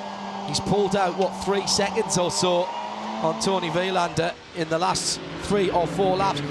The danger here, though, Jeremy, is that even with an experienced driver like Brian Sellers, he sets off and goes, oh, I've got loads of grip and I can do the times and I can whiz away. But if they're going to do another long stint here, he's got to have tyres at the end of it. And you've got to pace yourself. It's a bit like saving fuel, isn't it? There's no point in trying to save fuel halfway through a stint. You've got to do it right from the beginning. And that's exactly the same with the tyres here. You can't go absolutely flat out at the beginning and then think halfway through, oh, I better save a bit of tyre. It's too late by then. It's too late by then, you're absolutely right. But, you know, for Brian Sellers, I mean, these tyres are still pretty fresh. He came in a lot longer, a lot after, 8 laps after the number 63 car, so he knows his tyres are 8 laps better or newer than those on the number 63 Ferrari, so he'll be mindful of that. You know, Brian's been around this sport a long, long time. He knows how to manage that gap and manage the tyres as best he can. In GT Le Mans, Corvette came in first in the first round of pit stops, and they are now in the window for their second stop if they are going to make this a 4-stop race. 3-stop race. Yeah, they only did half an hour at the start of the race, so that could potentially be a 4-stop race for them, couldn't it? Right. If they don't do a long stint in the middle or stretch it out. They've done a little bit more already, and the times are holding up very well for Tonio Garcia. In fact, Tonio Garcia did a 24.3 last time around, and a 24.5 for Joey Hahn, 24.3 also for Tom Milner in the second of the Corvette. So that's all right. What they've got to look for is what happens if it starts to go away. There's only half a second between first and second in the GT Le Mans category. They're heading under the walkover bridge between turns 3 and 4 now. And yeah, so the number 24 BMW has moved ahead of Tommy Miller. Did you just say that? I know, I didn't. Fairly recently. So number 24 car up now into That's happened last time around, Jeremy. Did it happen last time? Okay, fine. And we've got movement on the wall at Corvette, so that's been noted. Is that the 3 or the 4 car, Shea? It's for the 3, and right in front of them, the next pit box up, the first of our second stoppers. That is the number 5 Mustang Sampling Cadillac. Philippe Albuquerque is out, having finally raced here around WeatherTech Raceway Laguna Seca, and Joao Barbosa is getting into his seat. Fuel's still going on. Left side tire change is in action right now. The teammate to that car, the 31, getting up on the wall as well. They're going to be in fairly shortly. And Pipo Derani is helmeted this time, just waiting on fuel for the Mustang Sampling Cadillac. And bye. Well, that's their second stop away and done. Through goes the battle for GT Le Mans in front of us across the start-finish line. And again, gaggles of cars. It appears to me that, in fact, Brian Sellers has not yet been able to get past Mario Farnbacher. Farnbacher just hanging on to the end of the lead lap. Just caught a glimpse of them as they went past us. And I think Brian's still behind. Yes, confirm that from the overhead shot, with the first and second in GT Le Mans catching up to the leader in GT Daytona. Oh, this is cracking stuff. Just under 90 minutes still to go. Felipe Nasser is in from 4th position. Shea will watch that. Jonathan Bomarito comes in from 5th. So the 31 Cadillac, the wheeling car, the 55 Mazda DPI. Also in spin for the Turner BMW. Oh, what a shame. Working their way up to 4th position for Bill Oberlin. Looking for one more victory in IMSA to tie the... He's dicing with Bleekemolen. Yes, he was. But Bleekemolen's come from a very, very long way back there. And there was a touch as they were both being passed by the number 52 Orica, and in from the lead, Tonio Garcia. It's the first of the second stops. If that makes sense for GT Le Mans. Definitely a touch from Bleekemolen onto Bill Oberlin, and that may well bring him a penalty. Shea Adam with the leading GT Le Mans Corvette. Fuel and tires for Antonio Garcia. He is staying aboard as he just took that over, 35 minutes ago. And the pit stop going perfectly Corvette as it tends to. They're changing the left front and the right rear now.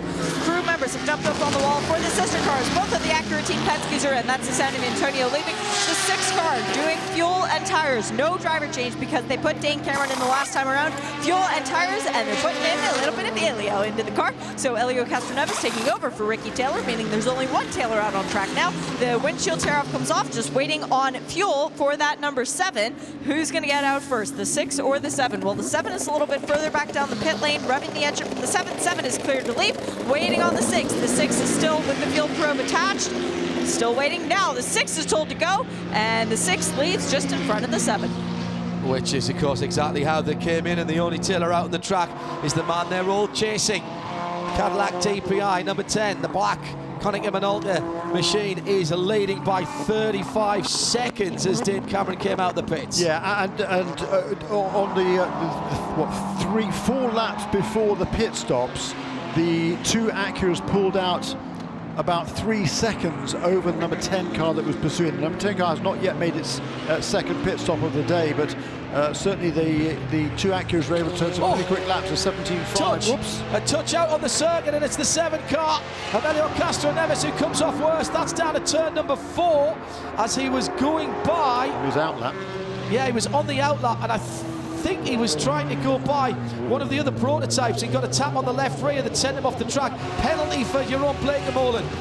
Incident responsibility with the 96. That will be a trip to pit lane for a drive-through as the Konica Minolta Cadillac comes in from the lead. No more Taylors out on the racetrack because it is Renger van de Zande's turn to do what he does best, win a race if he can. And remember that pass he made in the corkscrew? He does too. He's going to try and replicate it if history will allow. 4 tires and fuel just waiting on the field. Now the fueling is done and Renger is released. Just say that, I mean, there's 83 minutes still to go, so that's 2 40-minute stints, isn't it? So at least one more pit stop if we stay green for these Daytona prototypes. If the Corvette can't get a little bit more out of one of these stints, they may have to splash at the end to get to the checkered flag. It's trying to work out who it was that was in front of Elio to cause him to go off the track, as in comes Corvette number 4 from 3rd position. That's Tom Milner again. That's about right on time and out on the circuit. Another one of these crucial moments as Renger van de Zande, just out of the pits, wasn't able to hold off the number 7 of Elio Castroneves. Now Castroneves was only even in that zip code, postal code, because he was pushed off the track. Now, who was it that went through there? That's one of the Oricas, isn't it? Yeah, it's number 38 It is the 38 car coming up the inside. I don't think the number 38 car really did anything wrong, did he? I don't. To be honest, I don't think Cameron Castles did anything wrong there. No, I mean, Castroneves tried to go around the outside of him.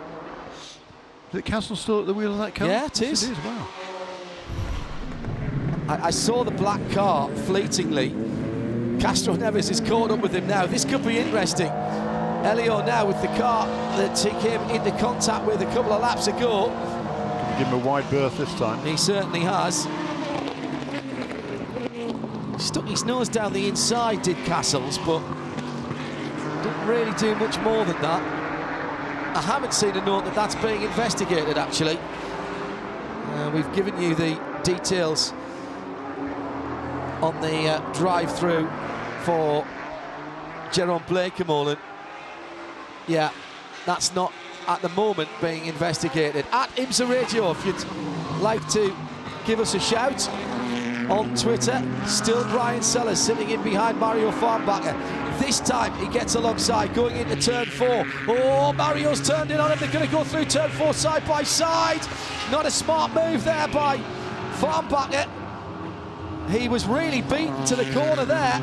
Now the IMSA rule says you've got to give a car's width on the inside, on the outside. It'll be interesting to see which way that is looked at. Brian Sellers will say, I'm up the inside, it's my corner, I'm putting him a lap down. Mario Farnbacher will say, I'm on the outside, I've left him room to the apex, he's got to leave me room on the exit. Thank goodness we're not in race control. That is the defending champion for at least one more race, Brian Sellers, against the man leading the championship overall at the moment. Although it seems the Sprint Cup, the Michelin Sprint Cup, is going away from that car. Farnbacher now a lap down to the leader. And so advantage then to Zachary Robichon, who is paired with Scott Hargrove in the number 9 Pfaff Porsche, currently sitting in 3rd position in GT Daytona as the pit stops cycle through. In has come Cameron Castles. A little bit of damage on the left-hand side of that car where they... Well, actually, it was the other side that they had the bump with. It was the left-hand side that they came into contact with Castro Neves, so I'm not sure why they were looking at the panel on the right-hand side of that car. Change of driver, change of tyres, and a full tank of fuel. Now they have gone to the other side, and they're having a look under the same area there. Oh, wheel spinning on the jacks. That's going to be a penalty there. I wonder if they were getting some temperature issues on the brakes and they were making sure that the brake ducts were clean underneath those 2 panels ahead of the rear wheels. That would be my best guess. Shea's out there, down there. I'm sure she'll ask the question. Well, at least one stop done for everybody. The lead drivers will have stepped out, and an opportunity for us now. They've rehydrated to find out about some of the tactics. Still looking at Tristan Nunez leading for Mazda, but yet to make his 2nd stop. He's last stopped on lap 29. We're on lap 59 now, so he's due in any time now in the number 77. He's at the corkscrew now, so Shea Adam are the Mazda Yost mechanics getting ready to receive the 77. And Wild Ollie Jarvis up on the wall, waiting for his opportunity to jump into that number 77. Tristan told us in the Michelin Countdown to Green about the air conditioning system that they have that tethers itself to the mouthpiece almost of the helmet. And Ollie is getting ready for a little bit of extra comfort. That car now in the pit lane, the lights flashing as it's almost warning its crew, hey, I'm coming in, I'm ready for the service. Hit the marks, out. Man, that was spot on. Driver out, Tristan Nunez. Driver in, Oliver Jarvis. They're doing the right front tire first, and the right rear is now being attended to. So this is a 4-tire stop. It's not just right side, although that's initially what it looked like. Taking a little bit of time for the driver change, but the fuel nozzle still attached, not losing any time. Windshield tear off for Ollie, and wow, it's like a whole new day for him too, as he's able to finally see once again. Engine starts to rev. I'll move out of the way. And there goes Ollie. Yeah, I heard that. They were happy about that stop, Shea. Very happy about it. Back into the race then. Wheel rotation while on the jacks. Drive through for 38.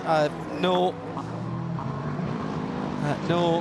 argument there, I think. Then that will be Cal Massoni who has to come back in to the pit lane. Meanwhile, so let me just point out, we're just after halfway through the race here. The other prototype cars came in significantly before the half distance point. So the number 77 car can certainly get to the end here with just one more pit stop.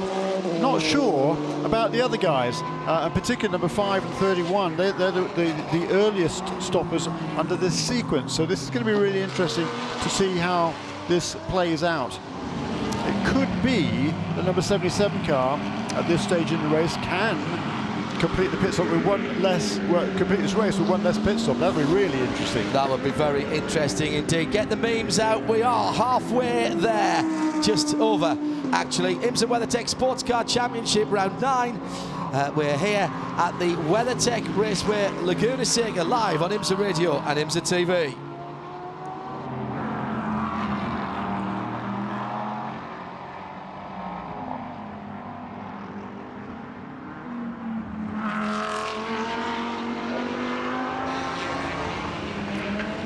Just time for Jeremy, Shea and I to take a short breath before we kick into the second half, which is a couple of minutes old now.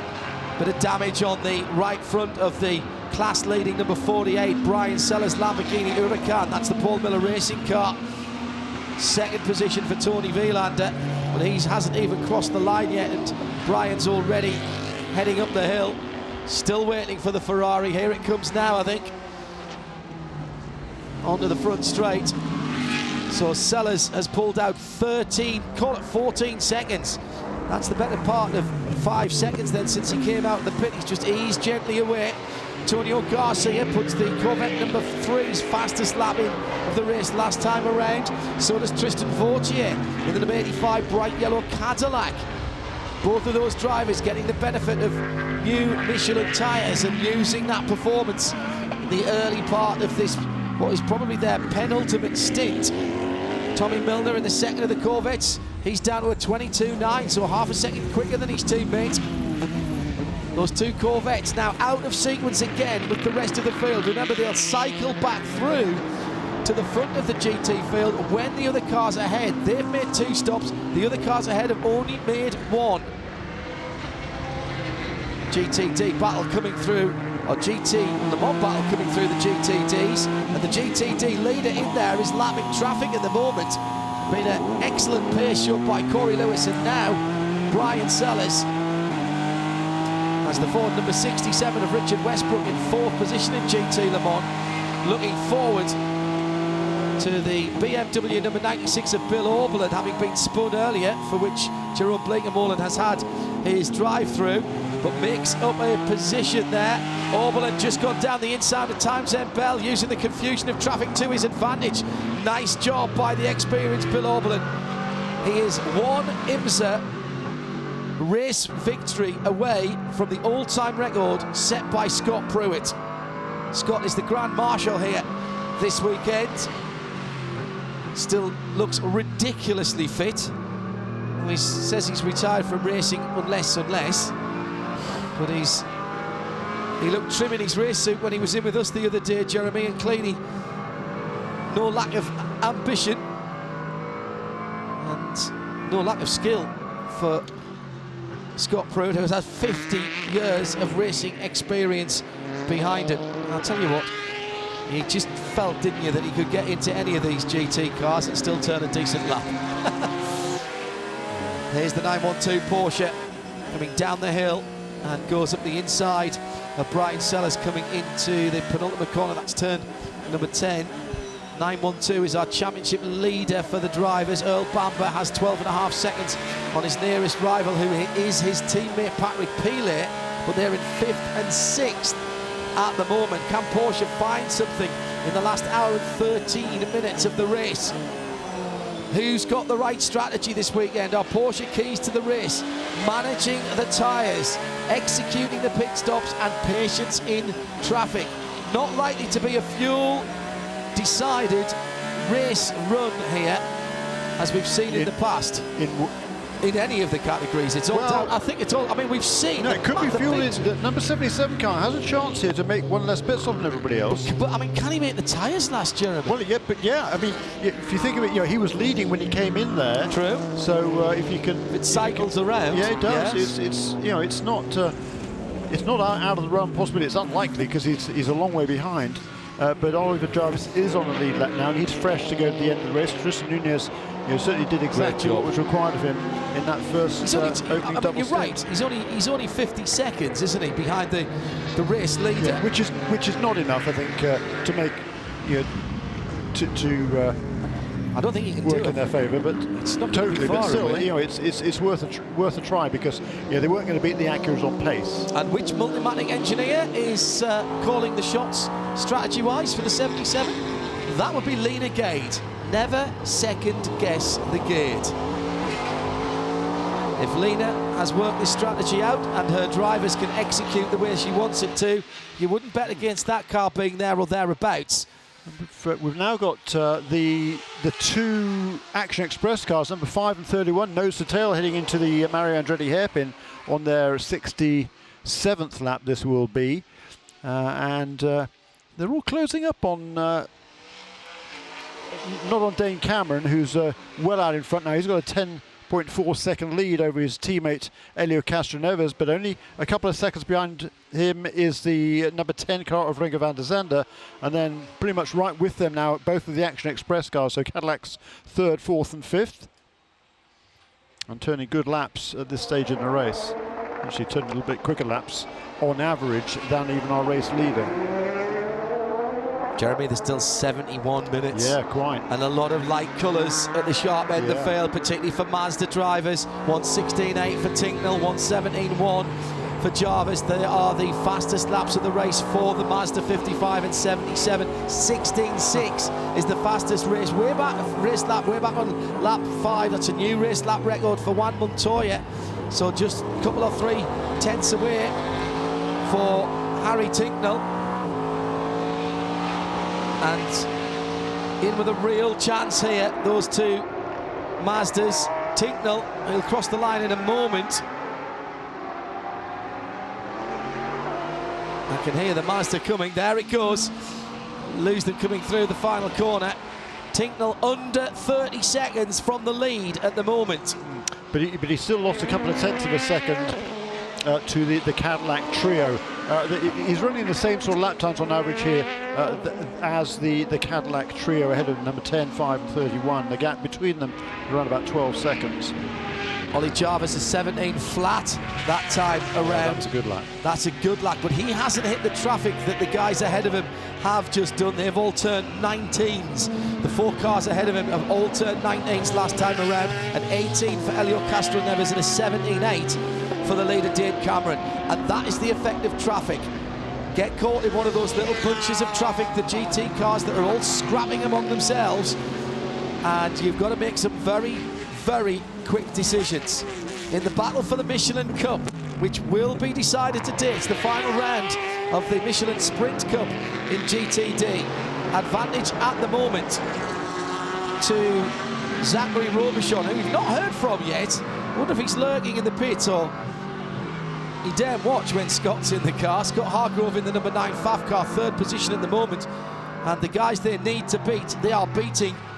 And they are beating at the moment impressively. Off the lead lap for the number 86, Mario Farnbacher and Trent Hinman. And that isn't great for their overall title hopes either for that 86 Acura team crew. The MSR guys know how to fight for a championship. Catherine Legg was right in it till the final round last year. They'll be hoping to go one better. Shea Adam is down in the FAF pit. Shea? You asked for Zach Robichon, so Zach, how nervous are you right now? I'm pretty good. I think, at this point, I did what I could in the first stint, and Scott's doing a great job kind of holding the position. So, if it stays green, I think we're in a pretty good spot. All of a sudden, are you a Paul Miller Racing fan? Yeah, I mean, it's they've had a good few runs, and I think right now, we're really racing the MSR Acura. So, to be honest, I don't really care where we are as long as we're in front of them. Good luck the rest of the way. Thank you. Exactly as you would have expected. Well done, Shea. 12 seconds now, the gap between Dane Cameron and Helio Castroneves after that off-track moment. I mean, at 13, actually. Castroneves with a bit of contact on the Cameron Castles car, wasn't it? That car's now been taken over by Cameron's teammate. Meantime, Cal Masson, by the way, in that car. And I believe Dr. Masson is here. And should just say, as it's going from bad to worse for the 86 team, as the Lexus RCF GT3 of Townsend Bell has just gone past them. They're trying to fight back through turn 1 and they get it back. A bit of damage to the left front of the Townsend Bell black, white and pink Lexus. The MSQL sponsorship new for this weekend on Townsend's car. But there's no pace in the farm backer car at all. 129.8 last time around against the leading car of a 126.7 in the class. So not sure what's gone wrong there. Their team car, 128.2 with Catherine Legg behind the wheel, now in 5th position. This has championship implications. I mean, I know we're talking about the sprint, but that is those guys, the leaders. Yeah, I mean, they've still got a huge lead in the overall championship. You don't want to be finishing last or almost last in the class, that's for sure. But they're unlikely to. They can't afford another run like that in Petit in GTD because there'll be extra GTD cars. We know there will. Yeah, there'll be a few more cars certainly. At IMSA Radio, if you'd like to give us a shout on social media. And don't forget, we've got the Michelin post-race tech show coming up. The checkered flag is the end of the race, but only the start of the conversation. We'll take your submissions, please, on the original user-based editorial content show. Your questions, points arising, anything that you've noticed, hashtag Michelin PRT, please, to @IMSA Radio. Now, Shea Adams noticing a few cars looking even more pre-loved than they were earlier on in the race, Shea. Did I miss something? Did the Sand Shark strike again and take a giant bite out of the front of Townsend Bell's number 12 Lexus? Yeah, I just mentioned that actually. Yeah. Left-hand side, it looks like it's got a little dorsal fin on there. I didn't see when that happened, but I noticed it in the battle with the Acura of Mario Farnbacher, who has managed just about to pull a second on Townsend. They were having a cracking scrap earlier on as Jerome Blake-Molan comes through the pits. I presume that's for his drive-through show. Has he already done that? No, he's already done his drive-through. This is full service, fuel and tires for Jerome. They haven't done a windshield clear-off yet, but I would imagine they will. It's so sandy around here, and it really does stick to the windshield. As into the pit lane comes Super Mario in the number 86. So that's the MSR Acura, the pink and black one, with Auto Nation written on the side. I mean, this is a lot sooner than I was expecting to see it. Perhaps Jeremy can elaborate a little bit. There's slight damage to the front of the car right in the middle of the splitter. That's Jerome getting back underway. They are doing fuel and tires for Mario as well, as the air jack was a little bit slow to actually lift the car off the ground, but 4 new tires for Mario.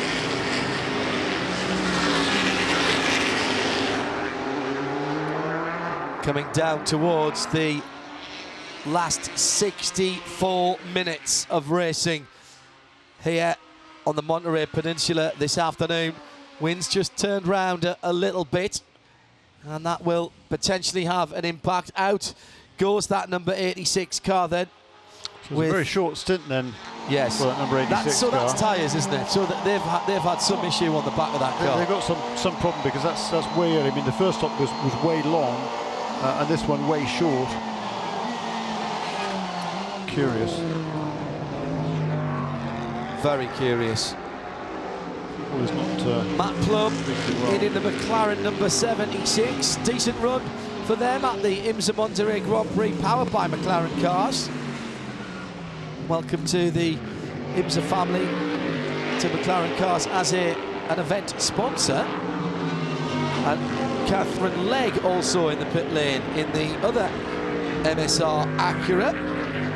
Shea Adam, give us a quick update. The Liquid Moly turn of BMWs in as well. It was fuel and tires for Catherine Legg, and it is fuel and tires for Bill Oberlin. Ooh, but those still have stickers. That's going to make Bill a very, very happy bunny. And the number 12 Lexus is also in. That's the one with the damage on the front of it. They are doing fuel, tires, and a slight bit of repair, as much as they can do while the fuel is going in to that car. And Bill now told to go, so Turner Motorsports is back out of the pit lane as the Lexus is still here. Well, I'm wondering whether they think they can get to the end of the race from here without another pit stop. It's just over an hour, and we're seeing wholesale pit stops here. Number 63 car in from second place, also in GT Daytona. So that moves the number 9 car up into second place, but well behind. Drivers' Championship leader 912, Earl Bamber, into the pit lane in his Porsche from 5th position. And now we'll start to see the Corvettes cycling back through again. And this will be, presumably, Adam, a full stop for Earl and a new set of Michelin tyres. Correct. That's exactly the pit stop that they're doing, and they're now changing the left side tires. Right sides were done very quickly. These Porsche mechanics, they really do nail their pit stops. They did a slight adjustment actually to the left rear. I saw a zip tie being used, so that's interesting. Maybe something started to wiggle loose in the left rear of the championship leading number 912. Mechanic goes behind it once again to stop the car from rolling backwards once the brake pedal is released. Ah, yes, there is damage to the left rear on the splitter of this car, so somebody's been a little bit naughty running into the back of the Porsche, but the service is done. And also, John, there might be a penalty coming for the 86 in terms of its pit stop. There was something noticed, and I'll wait for that to come through on the screen officially. Okay, thank you, Shea Adam, down there in the pits for us here on IMSA Radio and IMSA TV. Spot on an hour to go, Jeremy. That Porsche will have to come to the pit lane, I reckon, one more time.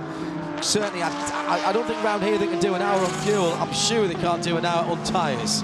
So that'll be one more stop to come for the 912, which will take it to 3 stops.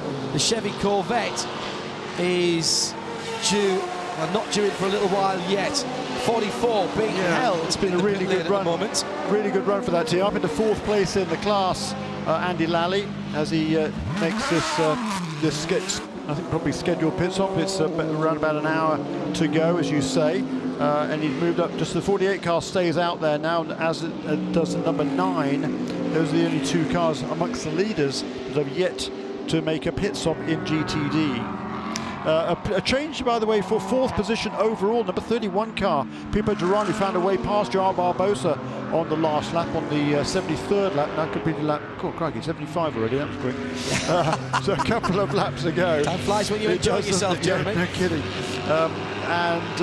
The gap between 1st and 2nd, it was pretty constant around 11-12 seconds. It actually crept out to as much as 14 on lap 72. All of a sudden, it's down to 9.5 seconds. But right behind Castroneves, only a couple of seconds, is Renger van der Zende, who's not only keeping pace, but actually, he's keeping pace. He's actually brought the gap down just a little bit, but less than 2 seconds between 2nd and 3rd. Well, for the number 9 Pfaff Porsche, they right now have that sprint championship in the swing of Zachary Roche on the driver, not for the team championship. Beautiful pit stop. As for the 4 tires, waiting on the fuel, and there was a drive-through just right now running over pit equipment for that number 86 Meyer-Shank Racing Acura, as Scott Hargrove cleared to leave, and the fueler actually was pulled backwards by another mechanic because he has to lean over onto the car at such an odd angle that it's actually counter-gravity for him to come back over. We have Paul Miller Racing into the pit lane. Brian Sellers getting 4 new tires and a lot of fuel. They'll probably clean up the windshield because that looks pretty dirty even from here. Yeah, that's a slightly shorter stop for that 48 car, shorter stint rather for that 48 car than Corey Lewis did at the sharp end of the field by about 10 minutes or so. So that's what, 7 or 8 laps, depending on how well they're going. Question is, will they be able to go 58 minutes to here? It's about what they did in the first stop, Jeremy. First stint, excuse me. So Brian Sellers hasn't got a lot of leeway there. 58 minutes as he dropped down off the jacks to the end of the race. That's going to be tight. And with the kind of performance advantage a new set of tyres can give, anybody behind him, he goes deeper. With newer tyres at the end, it's going to make a difference. It could do. Don't tune away at the moment as the 48 car rejoins, held onto its lead. Where's Tony Vielander in the 63 car? He was about 14 seconds behind before Vielander was in the pits, 3 laps ago. Right. 48 just going through turn 5 at the moment. There's a huge train of cars just coming through to turn 4 at the moment, which is I think where Vilander is. But they're so close together on what our colleague Brian Till calls the dancing ant screen. You actually can't see all the numbers in that. Pick it up next time it comes around. Main time in GT Le Mans, the 66 Ford now leading ahead of the two BMWs, which are just 3 seconds apart. Joey Hand then leading in the red, white and blue Ford. Richard Westbrook fourth, just 1.5 seconds behind the second of the BMWs as they both pit. So that's BMW 25, the white car, and 67 Ford GT, both in. Shea Adam, 56 minutes to go. There's no way they can go to the end from here. Oh, except Richard Westbrook probably can't. I was going to say, we saw this play out in 2016. We've seen this movie before. Fuel and tires for Westy, as his car has a huge gaping hole in the right front where you can see straight through the bumper cover, which you shouldn't be able to do. So Sandshark has bitten there. Sandshark has bitten on the right side of this 67 Ford GT as well. Fuel and tires nearly complete, just waiting on the right rear. The engine shut off. Uh-oh, this is not going according to plan. Let's see. Nope, they managed to get the tire back on. And, yep, the big hole in the right front and the big hole in the door. Now, all right, so they lost no time because all that was done during refueling, but the 25 BMW is in the fast lane, has the advantage. 67 needs to yield. That's what the rulebook says. Thank you, Westy. He did not want to do that, so Connor DeFilippi now has a very riled up Richard Westbrook right behind him, who has proven to us in the past he can win it from here. Westbrook, I think, had trouble getting off the pit lane speed limit because he was right in the wheel tracks of the BMWs as they came out of the controlled area, but has dropped back 15, 20 cars lengths and has still not exited the pit lane, whereas the Ford is already into turn 3. They were side by side. The BMW has the advantage. What happened with Richard? He got on the power and then it seemed not to fire up. Did it go back onto the pit lane speed limit? I'm not sure, but he's an awful long way back. He's dropped 6 or 7 seconds at the very least. Big hole in the right front of that Ford, by the way. Been some contact there. That surely must be affecting the aerodynamics at the front of that car. It's an very aero-dependent GT Le Mans car, styled like a prototype and very clever with its aerodynamics. In fact, the regulations for GT cars in some way a bit more lenient than prototypes in the ACO classes. There's a lot of aero devices on the front and the sides, particularly of that Ford GT. This is battle for second and third, heading through turn 5 and up the hill, and they've had the traffic that the number 6 car had a little while ago, because the gap came down from 14 seconds down to half of that, just 7.4. Well, now it's gone back out again to 11. So, you know, traffic taketh and traffic giveth and taketh away, does it not? It does. Joey Hansen from the lead of GT Le Mans as the battle between the Cadillac number 10 and the second place Helio Castro Neves driven Acura number 7. So it's Van der Zande and Castro Neves. Fuel and new set of Michelin tyres for Joey Hand in the 66 car. John Edwards is in the BMW number 24. That's the black car that was on pole position. Back to their black livery this weekend and has been successful for them in the past. They're just waiting for all the fuel. As down at the Andretti hairpin, this battle for second has now got the Orica right in front of them, and that's the Kyle Masson car that Castro Neves had problems with its previous driver before the pit stops earlier on, and they're stuck in behind it. This gives an opportunity for Renger van der Zande to try and close in. Also gives an opportunity for the bright red and white Cadillac of Pipo Derani to close up on them. He's not that far behind, just a couple of seconds. Through goes the Acura on the entrance to turn 5. Yeah, number 5 car right with number 31 as well. Yeah, closing up quite rapidly on both of those two is Harry Ticknell, number 55 Mazda. He's been setting some great times. He has been setting some great lap times. But back 10 laps ago, the gap between number 31 and number 55 was 12 seconds. It's now half of that. It's just over 6. So Ticknell's been consistently quicker. There's another new best lap, by the way, from Oliver Jarvis, who finally now again, having lost quite a bit of ground, has now gained it again. So the gap between the two Mazdas over the last 18 laps has come down by about a second and a half, i.e. not very much. Durrani But they're down both closed in on the Cadillacs. Durrani down the inside at turn number 11, and that slowed him up actually as he was passing other traffic, and his team car, the other Action Express car, right there now as he goes down the inside of Calmason in the first corner, but he can't make that happen. And as they come out of turn 2, Kyle Masson, who's very good through turns 3 and 4, I've noticed, in that number 38, the dark-coloured Oreca, second in LMP2 at the moment, that car, and the two Action Express cars hunting him down at the moment. And back into the pit lane, or into the pit lane I should say, for what might be its final stop, Shea Adam, the number 911 Porsche. They're employing the strategy that won them the race at VIR. Nick Tandy started the race, Patrick Pilet drove the middle stint, and Nick Tandy back in for the end. Well, guess what? Nick Tandy just got back into the 911. 4 new Michelin tires, a windshield tear-off, and just waiting on the fuel as one mechanic stands behind the car to help encourage it forward as the 67 was just back in the pit lane. I'm going to have to find out why that was. Wheel rotation on the jack stands. Oh, shoot, for them. But for the 911, that was a very good stop and an interesting strategy. It worked for them the last time out. Will it work again? Shea, the question that has to be asked now is, it's still a sort of 50-plus minutes out.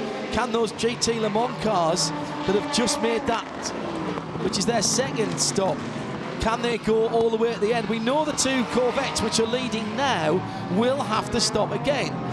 They stop back on laps 52 and 54.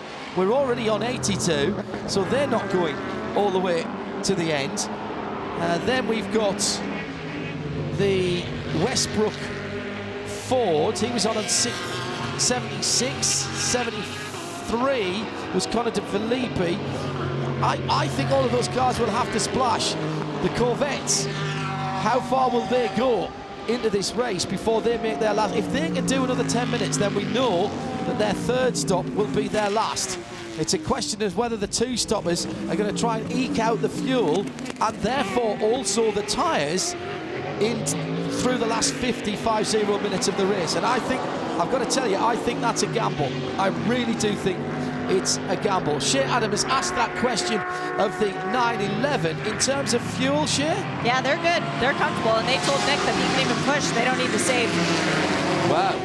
Okay, well, Nick Tandy then set to stun. He's 8th of 8 cars at the moment, and 1 minute and 1 second away from the Corvette that leads. Question for me is, will the tyres do 50-odd minutes? That's going to be the big question. Let's take a Cadillac in-race update with 49 minutes to go and start with GTD, which is settled down after their second pit stops. Brian Sellers leads now, or continues to lead in the 48 Lamborghini Huracan GT3 for Paul Miller Racing. That car, 18 seconds was a gap, but last time, a couple of laps ago. Call it 20 now. 19.8 to be absolutely precise. Tony Vielander going along nicely in second for the 63 WeatherTech Ferrari.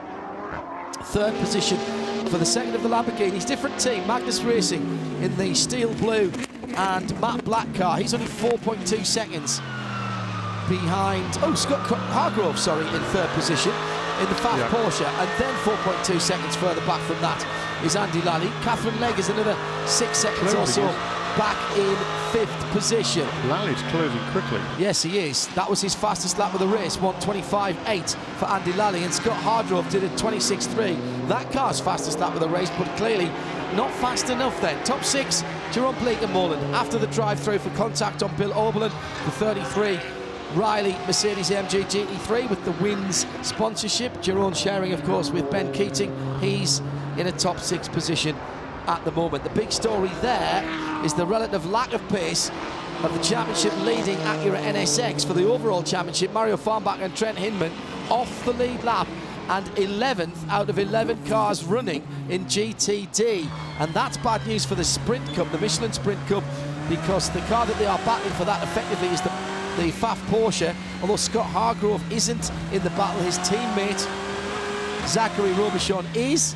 He came in this weekend to the final round of the Michelin Sprint Cup with a 1-point advantage, and at the moment he's got one hand on the championship trophy. And GT Le Mans, the two Chevrolet Corvettes, have done something different today. They went off strategy early with a relatively short first stint, just on 30 minutes for the two Corvettes in the first stint. They've gone a little bit longer than that for their second run. Antonio Garcia by 5 seconds at the head of GT Le Mans over Tom Milner in the 4 car. Then 12 seconds further back, Joey Hand is the best of the Fords, the number 66 car.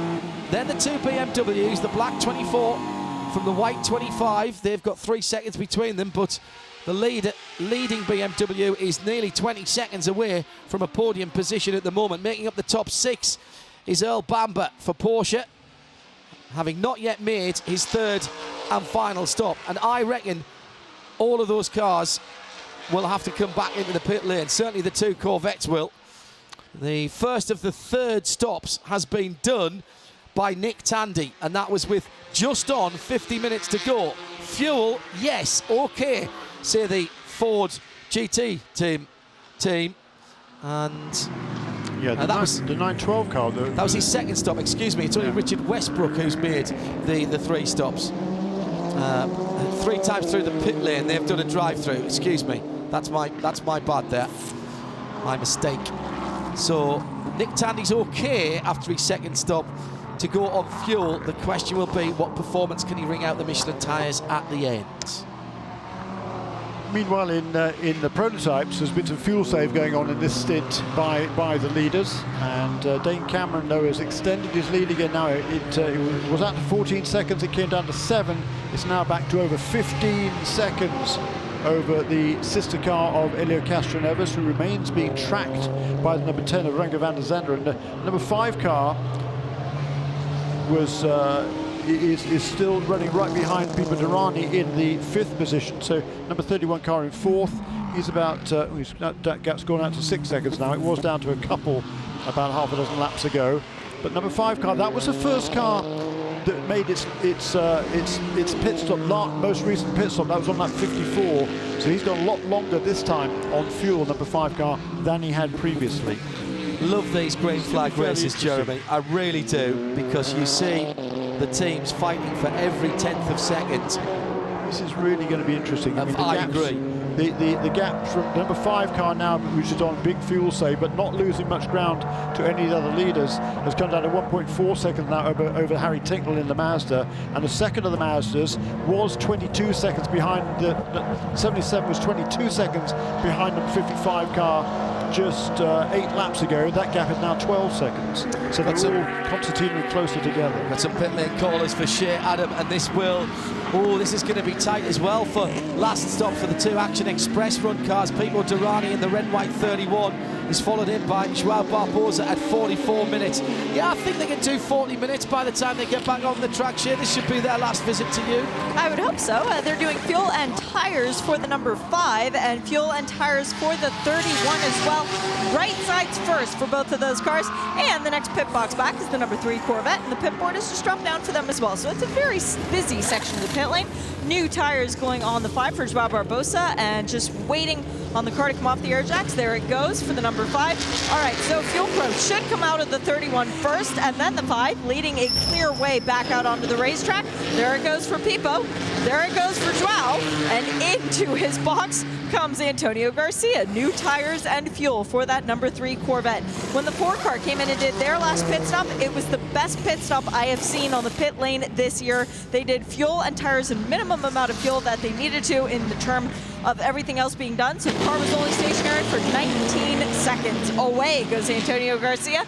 And now we wait to see when Tommy Milner is going to come in that number 4. I've got a comment on that Corvette stop in a moment, Shea, but let's get the next couple of prototype pit stops in, because you've got the number 10 and the 7 van der Zande, and the 7 and the 55 Mazda. So I do. All right, so for the 55, fuel and tires will be going on. Harry Tinknell staying aboard there. The 77 pit board is now down too, so hey, why not join the party? Welcome in Oliver Jarvis for Elio Castroneves. Windshield tear-off for that number 7 Acura Team Penske as the pit stop goes on for them, just waiting on fuel at this point. The fuel and tires is done for the Koenig Minolta Cadillac. That's the number 10 of Renger Van der Zande, and that's the first car to get moving once again, but the number 7 does manage to speed it out just because of the pit box placement, but they are together by almost nothing, waiting on the Mazda service to finish now, as we're really going to have our hands full of that battle with Renger Elio. The Mazda board is now up for the 55. It's not moving. Why is Harry Tinknell not moving?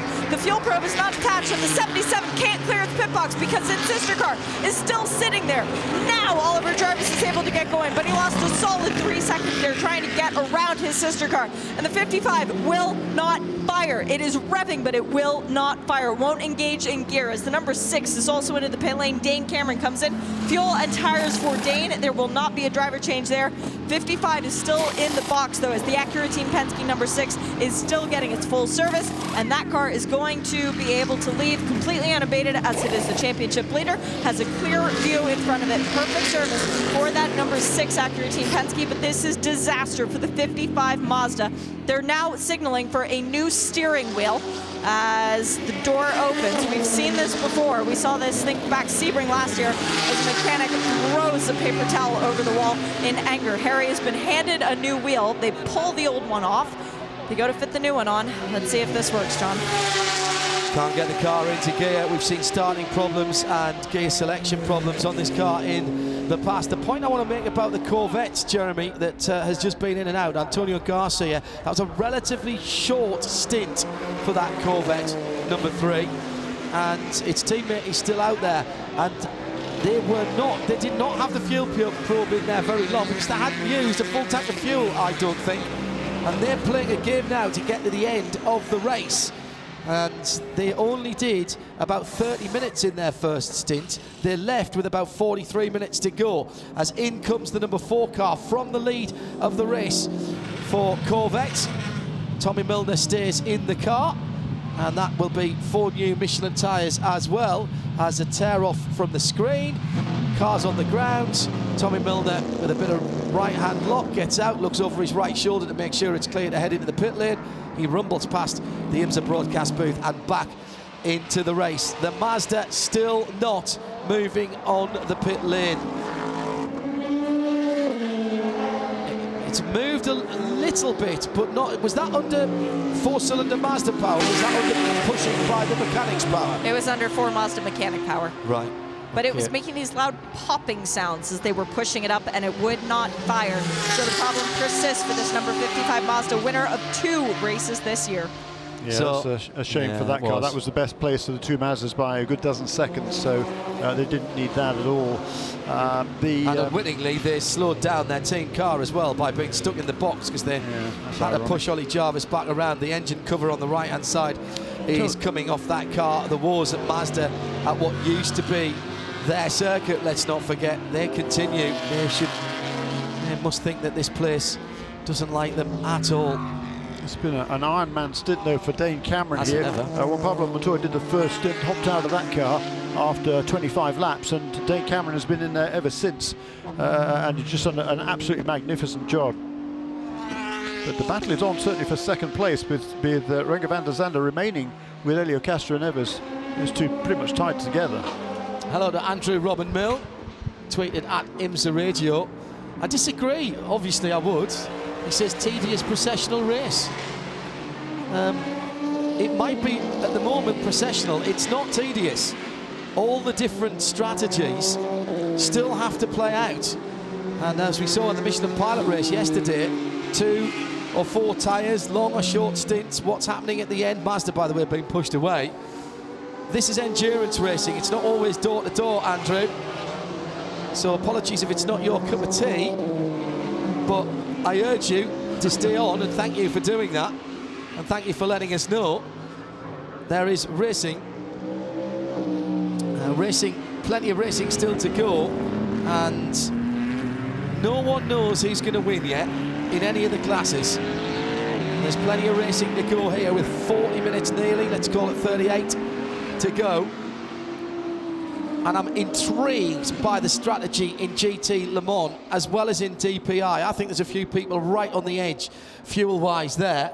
In GTD, well, certainly Brian Sellers, Corey Lewis and the Paul Miller Racing Lamborghini team have got the beat on the rest of the field there. Tony Vielander will never say die, though, and Scott Hardgrove driving for his teammate Zachary Robichon, the WeatherTech Sprint Cup in their hands at the moment, or at least in Zach's hands at the moment, with an uncharacteristic stutter by the championship leaders Mario Farnbacher and Trent Hinman in the Acura number 86, the Auto Nation pink and black car. Still some stories to be resolved here, and the battle for second and third, well, yes, it's processional, but they're 8/10ths apart. They're still in line, so it's still a procession, but Helio Castro-Neves by now just 6/10ths of a second as they went past us. Castro-Neves and Van der Zande having a cracking scrap, lap after lap after lap, and continuing that as we go down towards the last half an hour. Where's your money, Jeremy?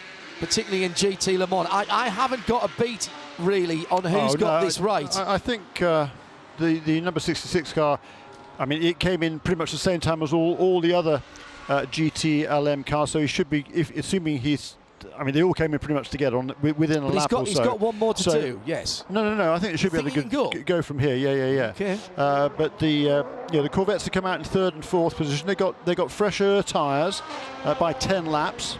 That could be fine, but they're still, I mean, the number 66 car is 25 seconds to the good, so he's long gone, unless something awry goes there.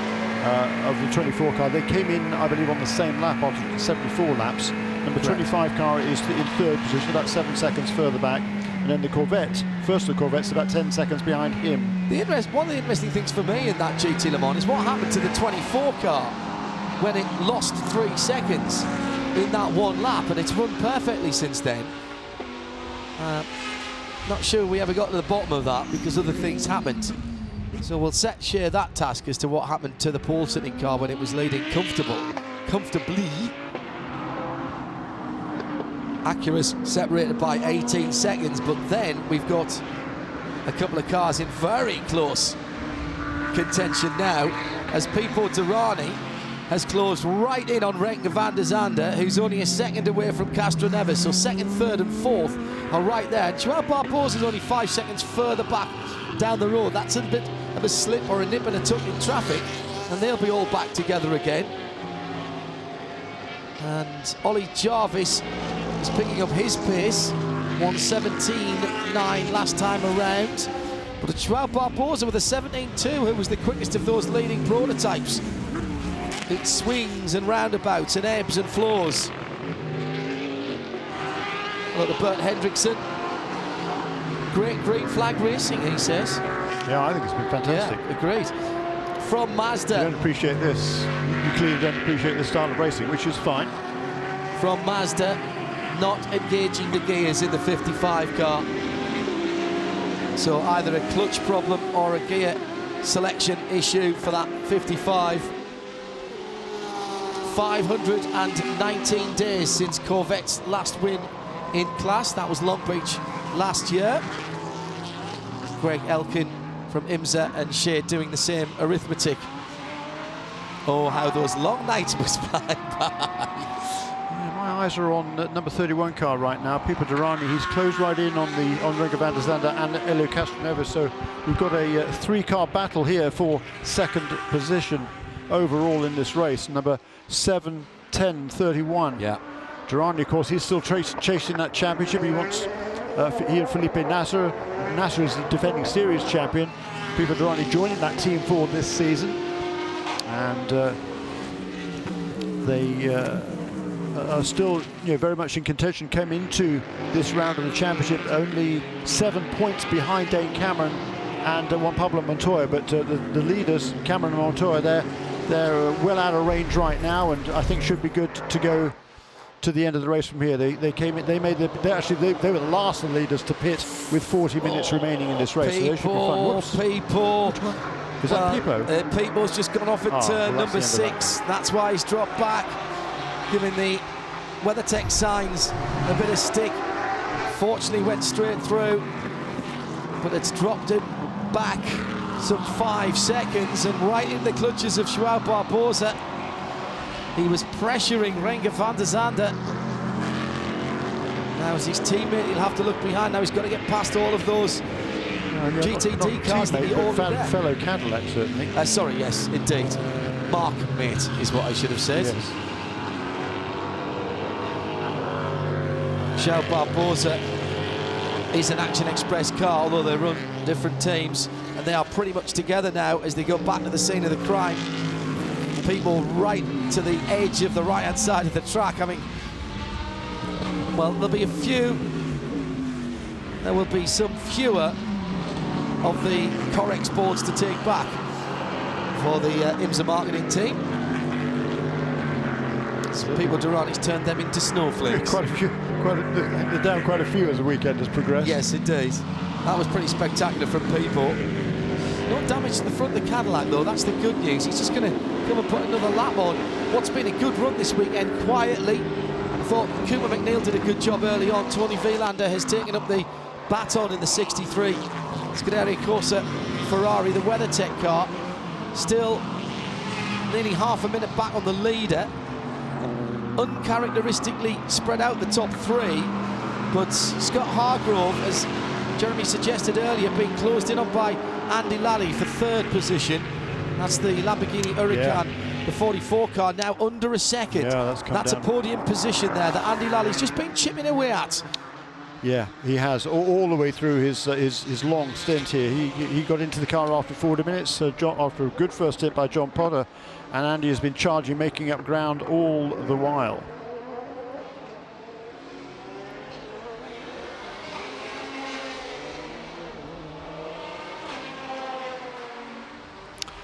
So 30 minutes remaining now in the race. You can hear me, can you, by the way? Yeah, yeah. Cutting out. Okay, fine. The 30 minutes remaining in the race. Dane Cameron's lead last time around 18 seconds. That's pretty comfortable at this stage. He's just going to manage that. But his teammate, no, he's not. I don't think he's managing that. He's got all the pressure he can withstand there from Renger van der Zande in car number 10. Number 31 car, having made that mistake a couple of laps ago, has been quicker on each of the last 2 laps. The gap now is under 4 seconds. It was out to over 5, John, wasn't it? Just a couple of laps ago. So certainly Pipo Derani, that number 31 car, it's fast, but as we've seen with Renger van der Zande, catching up with one of the Acuras is one thing, but overtaking it, well, that's entirely another. People very lucky actually not to hit the wall there. He did a good job of keeping a bit of momentum going up the hill. I missed it. I missed the replay. Do we see why he went off? He just understeered off. Yeah, I think he got a bit of aero push behind Renger. He was very close to Renger there, maybe only a car and a half's length behind. He closed him under a second, hadn't he? And well under a second, you're right. And he closed that down from over 5 in the course of about 6 or 7 laps. So we'll see if he can repeat that now and this time keep it on the road. Just looking at times coming in, Tristan Vautier trying to pick up the pace in the 8th position Cadillac. He's only 5 seconds behind Colin Brown, who's quietly going about his work in 7th in the Nissan. Then Ollie Jarvis, he's been putting some decent laps in the last few as well.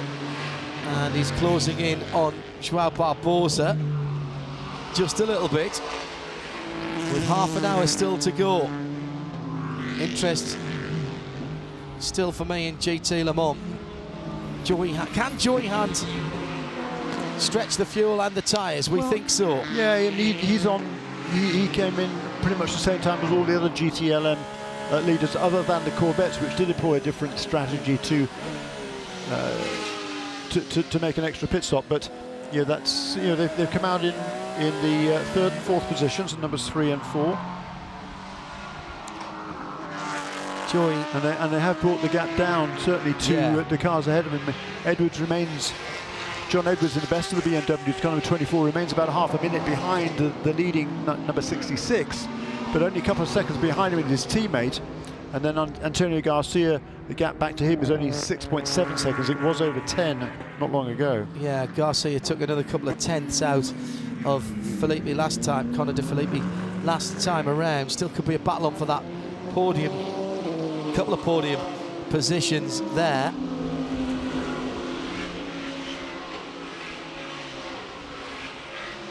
Slow lap from Van der Zande that time around. A little bit of traffic getting in the way. 86 Auto Nation NSX has not had a good day today.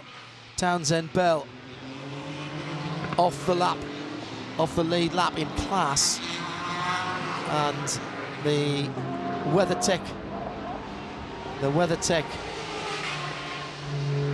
Sprint Cup, I think, slipping away from he and his teammate Mario Farnbacher, but they still have a chance of the big championship. They still lead. They've got a handy lead in that, and Petit Le Mans, a few weeks away, will give them a chance to lift another trophy, a different trophy at the end of the season. Yeah, it's been a horrible weekend for the Aim Vasser-Sullivan team.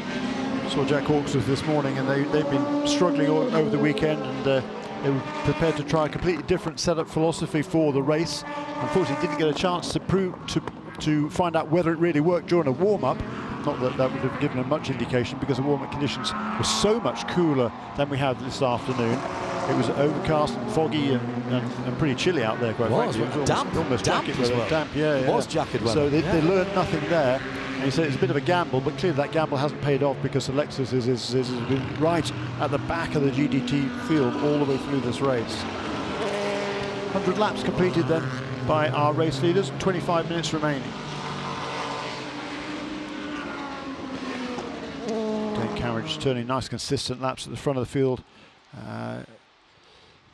And his teammate Castro Neves all of a sudden now has edged away from Renger van der Zande pretty substantially over the last couple of laps. We'll see whether that's a trend or whether it was just traffic.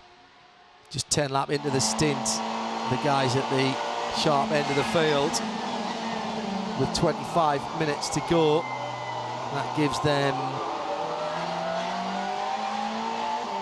about 18 laps to go.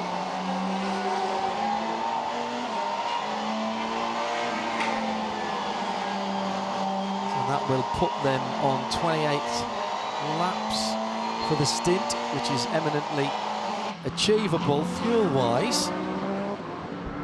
So those Corvettes continuing to close in on the two BMWs, aren't they, John? Well, they've ploughed their own furrow this during this race, Jeremy, and you know, that's what we were saying earlier on. It might not necessarily always be the side-by-side battles that you've got to keep an eye on. Stealthily getting closer, now under 5 seconds away from a podium position, and in fact really that's from 2 podium positions, because the 2 BMWs are only a second and a half between them, and the 2 Corvettes then just pulling through. They have newer rubber on those 2 C7Rs. Andy Lally is up into 3rd position. I missed that. He went past a couple of laps ago, Yeah, Jeremy. Yeah, you're right. Yes. Scott Hargrove bumped down off the podium in the number 9 FAF Porsche. He will only be, well, they'd love a nice result, wouldn't they? But they're worried about the WeatherTech Sprint Cup for his teammate Zachary Robichon, and that at the moment safe in their hands. Zachary coming in with a 1-point advantage this weekend to Townsend Bell and to Mario Farnbacher and Trent Hinman. That 86 car, 86 Acura.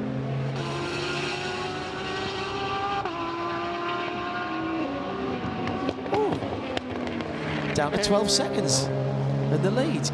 Dane Cameron with a 120 last time around. We see these popping up once in a while, Jeremy, don't you? When we, again, those little batches of cars.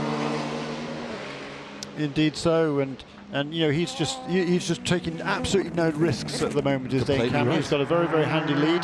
Doesn't matter how much he wins by, as long as he takes the checkered flag in the lead.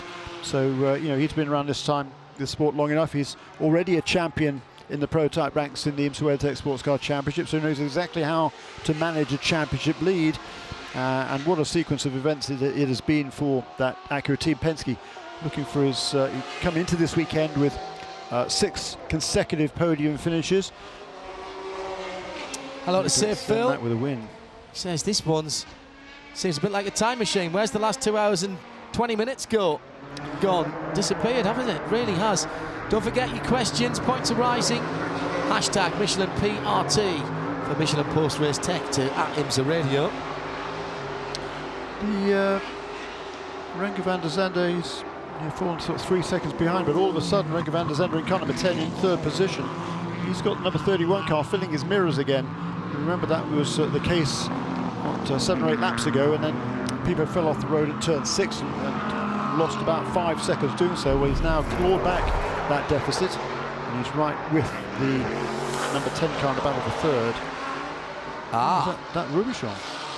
That is Robichon's car, certainly being helped off the road at turn 3 a couple of laps ago. So that's where Andy Lally went by with a little help from, I think that was Townsend Bell's. No, Townsend Bell's in the other car this week, in the other coloured car. So that must have been Jack Hawksworth who pushed the number 9 car off. Now, in Jack's defence, he had Andy Lally on the other side of him.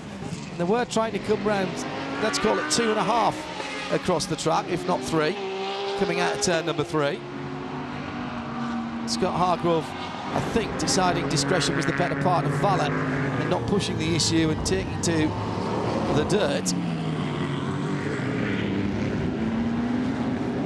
Hawksworth 3rd in WeatherTech sprint points at the moment for drivers, 15 points back. And, both the Lexus off the pace this weekend. We know that they've been struggling with rear grip. Certainly last year, I thought they've got a little bit of a handle on that for this season. But sitting at the moment in 9th and 10th position.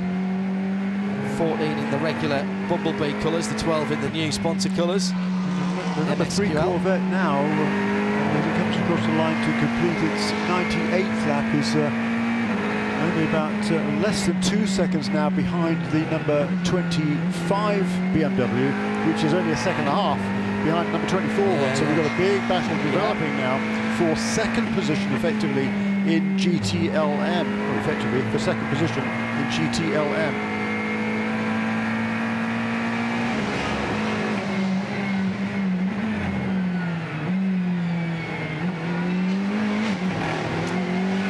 Under 20 minutes to go,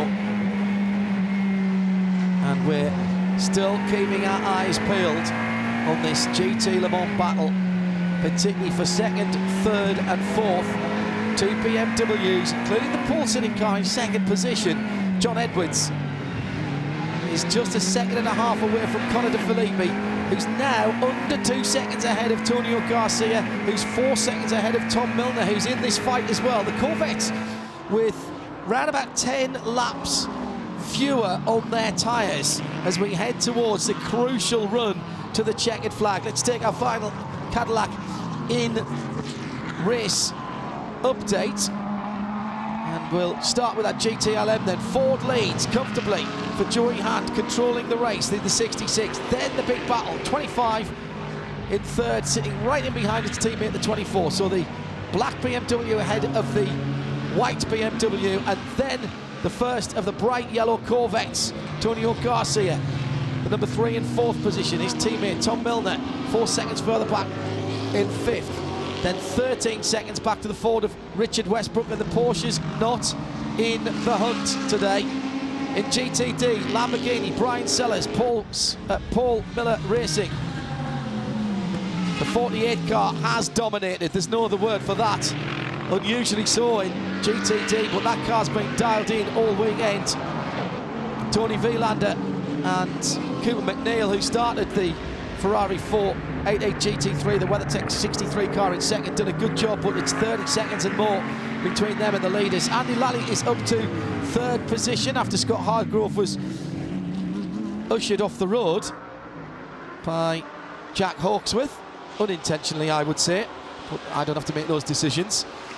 Catherine Legg in 5th position for the 57 Caterpillar sponsored Acura, by far the better placed of the 2 MSR cars, It's not been a good day for Mario Farnbacher and Trent Hinman, who now have made up a position, in fairness. They just got past Paul Holton a couple of 3 laps ago, and they're back into 8th position. This position. last lap, because last time I looked, only not long ago, he was right behind him trying to, because the number 12 Lexus was in that little battle as well. It wasn't for position, because number 12 car was a lap behind the other GTD cars. But yeah, it's been a bit of a good comeback there for Mario.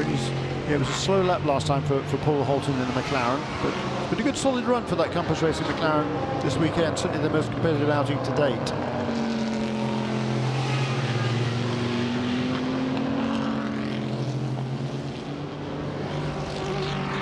And there is no battle for second place anymore, because Elio Castroneves has pulled well away from Renger van der Zande, who's still he's got his mirrors filled by the number 31 car again now, Pipo Derani, but unable to find a way past. The car that is on the move once again is Oliver Jarvis. He's only 6 seconds behind number 5 car of Joao Barbosa. That gap has come down significantly. It's come down by more than a second a lap over the last half dozen laps. What looked to be a promising race in LMP2 has got split up again. Matt McMurray has a lap, hasn't he, on Kyle Masson. And that's a 52 from the 38 Matchy Cadillac in race update. Cadillac V-Series, where racers don't take days off. Trent Hinman down in the pit lane with Shea Adam. Not being a banner day for the guys. They're still leading the overall championship, but it appears the WeatherTech Sprint Cup is not going their way. Trent, you've won many championships before. You know it's not your best days that make you a champion, but your worst. What has made this such a bad day for the 86 MSR Acura? Well, there's a couple different components to that, but first things first, I just got to thank the whole Meyershank Racing team. We've been fighting some of this tire degradation, challenges all weekend, and these guys really threw the book at it. Unfortunately, we're kind of seeing where we're at now in the race, and it's definitely a difficult situation. But hey, at the end of the day, we are still moving up a little bit. There's still 15 minutes to go. You don't know what can happen. We can maybe pick up another position or 2. But again, just big thanks to all the guys at Meyershank Racing, AutoNation, Acura.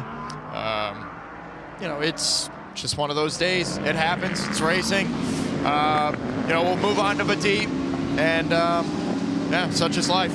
Yeah, just keep fighting. Thanks. Absolutely. Thank you. Yeah, putting things into perspective there is Trent Hinman. It's been a fantastic season. In a class as competitive as this, you're not going to win every race. And yes, the Acura team thought they had a good shot here, having won the race here last year, but it just hasn't worked out in their favour this weekend. So they're just doing the best they can. And that's exactly what Trent Hinman did in his stint, and what Mario Farnbacher is doing now. And as we heard Trent say, he certainly made up some ground in the later stages of this race. He's going to be in the 8th position. He was back to 12th, I think, wasn't he, earlier on? Much earlier on, after the first round of pit stops. Again, the Mazda Columbus 77, the sole remaining Mazda, continues to close in on Joao Barbosa with 14 minutes now remaining in this race. Let's do a bit of housekeeping here. 73 Park Place Porsche didn't start after an accident in qualifying for Patrick Lindsay. Patrick's okay. The car very much not, and the team already have packed up and headed back towards Dallas, Texas, which is their base, and we hope they can get that sorted out before Motul Petit-Le Mans. The Mazda number 55, Harry Tinkle, came into the pits and then couldn't get a gear. That car's been pushed behind the wall.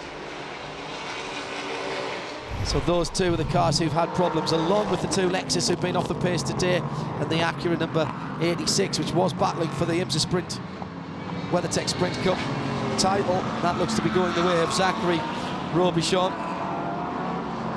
But the battle now on track very much is on again, with 13 minutes to go. Crank up the action again.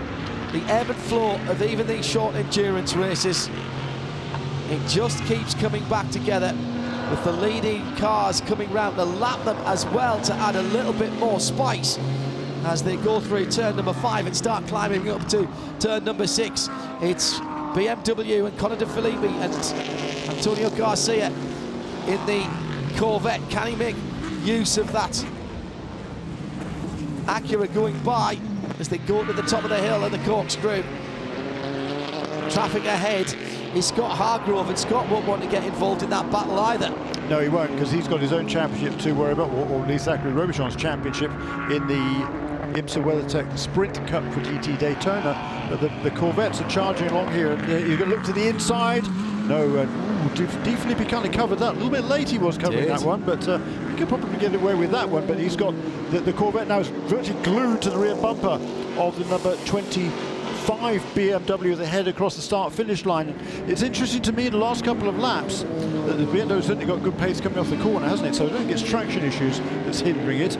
Well, not top speed issues, but the other Corvette is closing right in as well. I think De Filippi perhaps here is just being defensive. He's allowed the number 24 car to pull away in second place, because only a few laps ago De Filippi was within a second and a half of the sister BMW. So I think he's just been a bit cagey here and just trying to keep the Corvette behind him as long as he can and allow the other BMW to pull away. The BMW is very quick in a straight line, and the black BMW has pulled away. People was looking to put a move on Renger van der Zande across the line. The gap between them just 0.045 of a second. I can't see the braking area turn one, so I'll keep an eye on the split times to see which one of those two cars goes through. Trying to watch about 3 different things at once at the moment as this battle for third position in the GT Le Mans category comes down from the corkscrew again. Renger van der Zande and Pete Durrani will lock together across the line. If it's not grip issues, then this could be tactical, as Jeremy said. The BMW will punch out of the rear corner, but this time the Corvette is right under the rear wing of the car it's trying to pass, but already about 3/4 of a car, now a car's length, now a car and a half's length as they go down to the first corner. But the BMW has to brake earlier, and People is ahead. People Durrani is ahead of Renger van der Zande as they go through again. I saw the red of the 31 flash past our window, so that is a position change for third place. And once again, we're down inside the last 12 or so minutes, and positions are changing up the inside of turn 4, and through goes the Corvette, and the second Corvette's right there as well, and will get a run. But the BMW comes back on the Corvette that's just passed it, moves to the right, moves to the left through turn number 5, and here comes the second of the Corvettes. Tommy Milner has got through and he cleared him. Second place Acura comes through as well at the head of the DPI field. And this is where things get really dicey, and everybody has to have their head on a swivel going up to the top of the hill. Magnificent stuff by Olken. Cern there, good driving, good awareness. But that is the BMW then slipping down 2 places for Conor De Filippi from 3rd to 5th in the space of a couple of corners, and Durrani got through at the exit of the Andretti hairpin last time around. I thought he got a good run. Had to pull out a little bit to get round Jack Hawksworth, and one of the Fords was in there as well, battling. So the 2 Corvettes then, that odd-looking strategy, Jeremy. We thought they were onto something early on when they kept cycling to the front. 5 seconds now between Garcia, call it 6, 5.7 seconds for complete accuracy. Garcia from Edwards. That's the gap that he's got to make up, and they've got a bit of clear track in front of them, the 2 Corvettes at the moment. They might be able to make hay in the last 8.5 minutes. Yeah, that's going to be really interesting to watch, isn't it? And amongst the other battles, Oliver Jarvis is now right with Joao Barbosa. That's the battle for 5th and 6th places. So the Mazda, having been as much as 17 seconds back on lap 93, here we are 20 laps later, it's right on its tail. So the Mazda certainly looking good in the later stages of this race. It's left a little too late, and such a great... Oh, people held up in traffic and round the outside at the corkscrew. Van der Zande tries to come back. He got 3/4 of the way down the outside, couldn't make it stick, backed out of it. It's the dark-coloured Orica, the Kyle Masson 38 car, plus one of the Corvettes being the number 3. That is the 3rd place GT Le Mans car. So 4 cars in line, 3 different classes, and the last 2 of them battling for position and for a position on the overall podium as well. Down in the first corner, Durrani gets down the inside. Calmason tries to stay out the way, does stay out the way. So that battle between the two Cadillacs, the red wheel and 31 car, and the gloss black Konica Minolta continues and is allowed to continue. Good driving and awareness again. 7.5 minutes to go. And Antonio Garcia has taken 6/10 of a second out of John Edwards. Time is running out, Jeremy. He's going to get a couple of decent laps in here. Yeah, just he didn't need to be passed by all those prototypes right there. Just 7 laps to go now. 7 minutes to go, excuse me. And that'll be 4 laps, 5, maybe 5 laps, depending where the leaders. Lots of talking points here. Acura locked out the front row, first and second at the moment, with Pipo Durrani now in hot pursuit, but he's been rather distracted, isn't he, by Brenke van der Zande. 8 seconds between Durrani and Helio Castro Neves in second. João Barbosa still hanging on there in 5th position. It's only 3 seconds behind the battle for 3rd and 4th, and he's got Ollie Jarvis, who's closed right in on him. So Ollie Jarvis and João Barbosa go across the line with only half a second between them. In GT Le Mans, Ford by 24.5 seconds. Joey Hand has the advantage. Then it's Antonio Garcia, who is chasing down John Edwards. 6 seconds the battle. Tommy Milner right with him. Connor De Filippi only 1.5 seconds further back, but doesn't seem to have the performance right now. In GTD, as we head into the last 6 minutes, Brian Sellers with a ½ minute lead over Tony Vilander in the 63 Ferrari, who's got 26 seconds on Andy Lally, who's driven as Andy Lally a race as you could possibly think, perfectly judged to bring that number 44 Lamborghini up into 3rd position. Has now pulled a couple of seconds on Scott Hargrove. It's Catherine Legg in 5th position ahead of Jerome Blakemolen, who is closing Catherine down at a rate of knots, actually. Took nearly 2 seconds out of Catherine last time around, and the gap is under 3 seconds for 5th position in GTD. So Catherine Legg in the 57 Caterpillar car and Blakemolen in the 33 Wins sponsored car. That's a battle to keep your eye on as well. Van der Zande right back with Durrani as they went across the line last time around. And Pipo's now is taking too much of his concentration to defend rather than attack. They're through the Andretti hairpin now. How's the battle for second place in GT Le Mans going? Answer down to 4.3 seconds. Wow, that was a big jump on that lap. 1.5 seconds taken out of Edwards last time around. That could be traffic though, Jeremy. Let's not read too much into that. I mean, you made that very good point a couple of laps ago, saying the Corvettes didn't need the leading prototypes to go past. It did cost him time. Now the prototype has gone past the number 25 BMW, 24 BMW, excuse me, and that's cost him a little bit of time also. So the Corvette's still trying to close that gap. What a race it's been for Team Penske. Juan Pablo Montoya, who started the race for the number 6, Dane Cameron, who took it over, got past their teammates and has disappeared into the distance. Dane Cameron knows this circuit very well indeed and has made good use of his local knowledge. Yeah, originally from Sonoma, California, just north of the Bay Area. He's now in North Carolina, but his roots very much here in the California sunshine. Last couple of laps, Jeremy, now, and we're seeing people struggle for lap times. 1 or 2 laps starting to creep out to 2 and 3 and 4 seconds away from the best laps of the race. People are pushing very, very hard on machinery that has given its all in a full green flag race to this point, and let's hope it stays green for the next 3 minutes and 10 seconds. Nobody, if they need fuel now, will come in. They must risk it, unless you've got a championship to win. Ford GT of Joey Hand, he's eased his pace just a little bit. But it's been very good indeed. Joey Hand has been clicking off the laps, and again, good strategy from the Chip Ganassi Ford GT team. A huge knot of traffic that Dane Cameron has to negotiate there coming out of turn 11 hairpin. Cost him about 4 seconds in actual fact. Yes, 1 minute 22 on that lap. He won't worry about that. The gap is down to less than 10 now, so over 8 seconds, but that's not a concern for him in the least. And Jerome Blake-Molan has caught Catherine Legg in that battle for GTD that we pointed out to you earlier on in the last Cadillac in-race update. That is 5th in GTD. They're heading to turn 5 now, and they've got a bit of slower traffic ahead of them, being Jack Hawksworth. And not often I say that Jack Hawksworth is slower traffic, but the Lexus just hasn't been in this race today.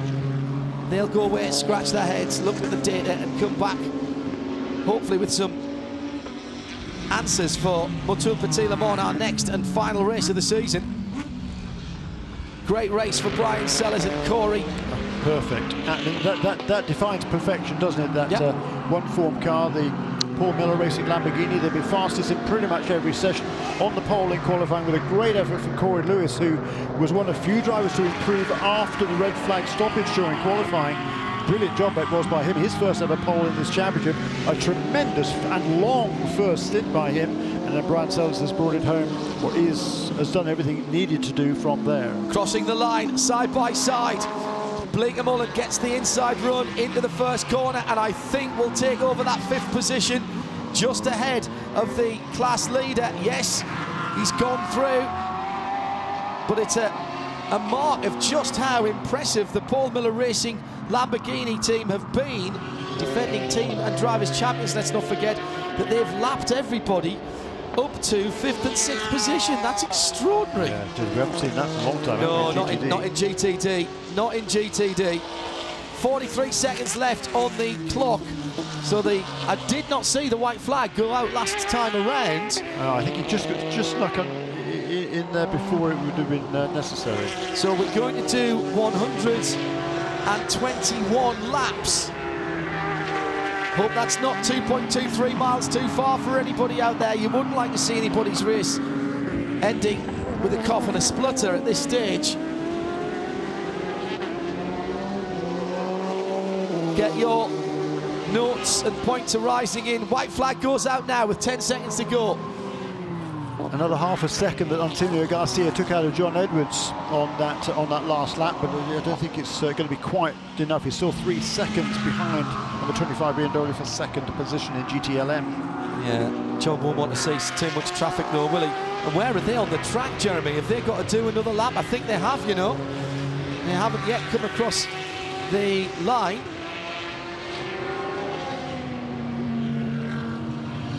There's the 4. Yeah, they're just coming down the final corner now, Jeremy, so they will have to do another lap.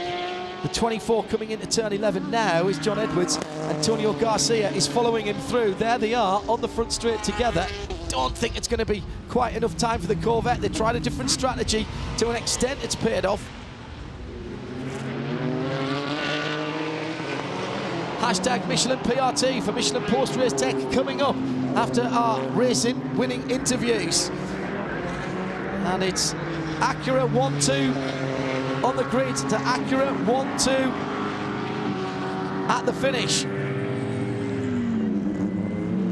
Blake-Molan has got past Catherine Legg, confirmed as they went by last time around. The checkered flag is out, and across the line, Acura have dominated in some respects here. Certainly if you look at the timing sheets, Cameron's gone through, no sign of Helio Castro Neves. There he goes there, just under 10 seconds between himself and his teammate. They started 1-2 on the grid, they finish 1-2 in the race.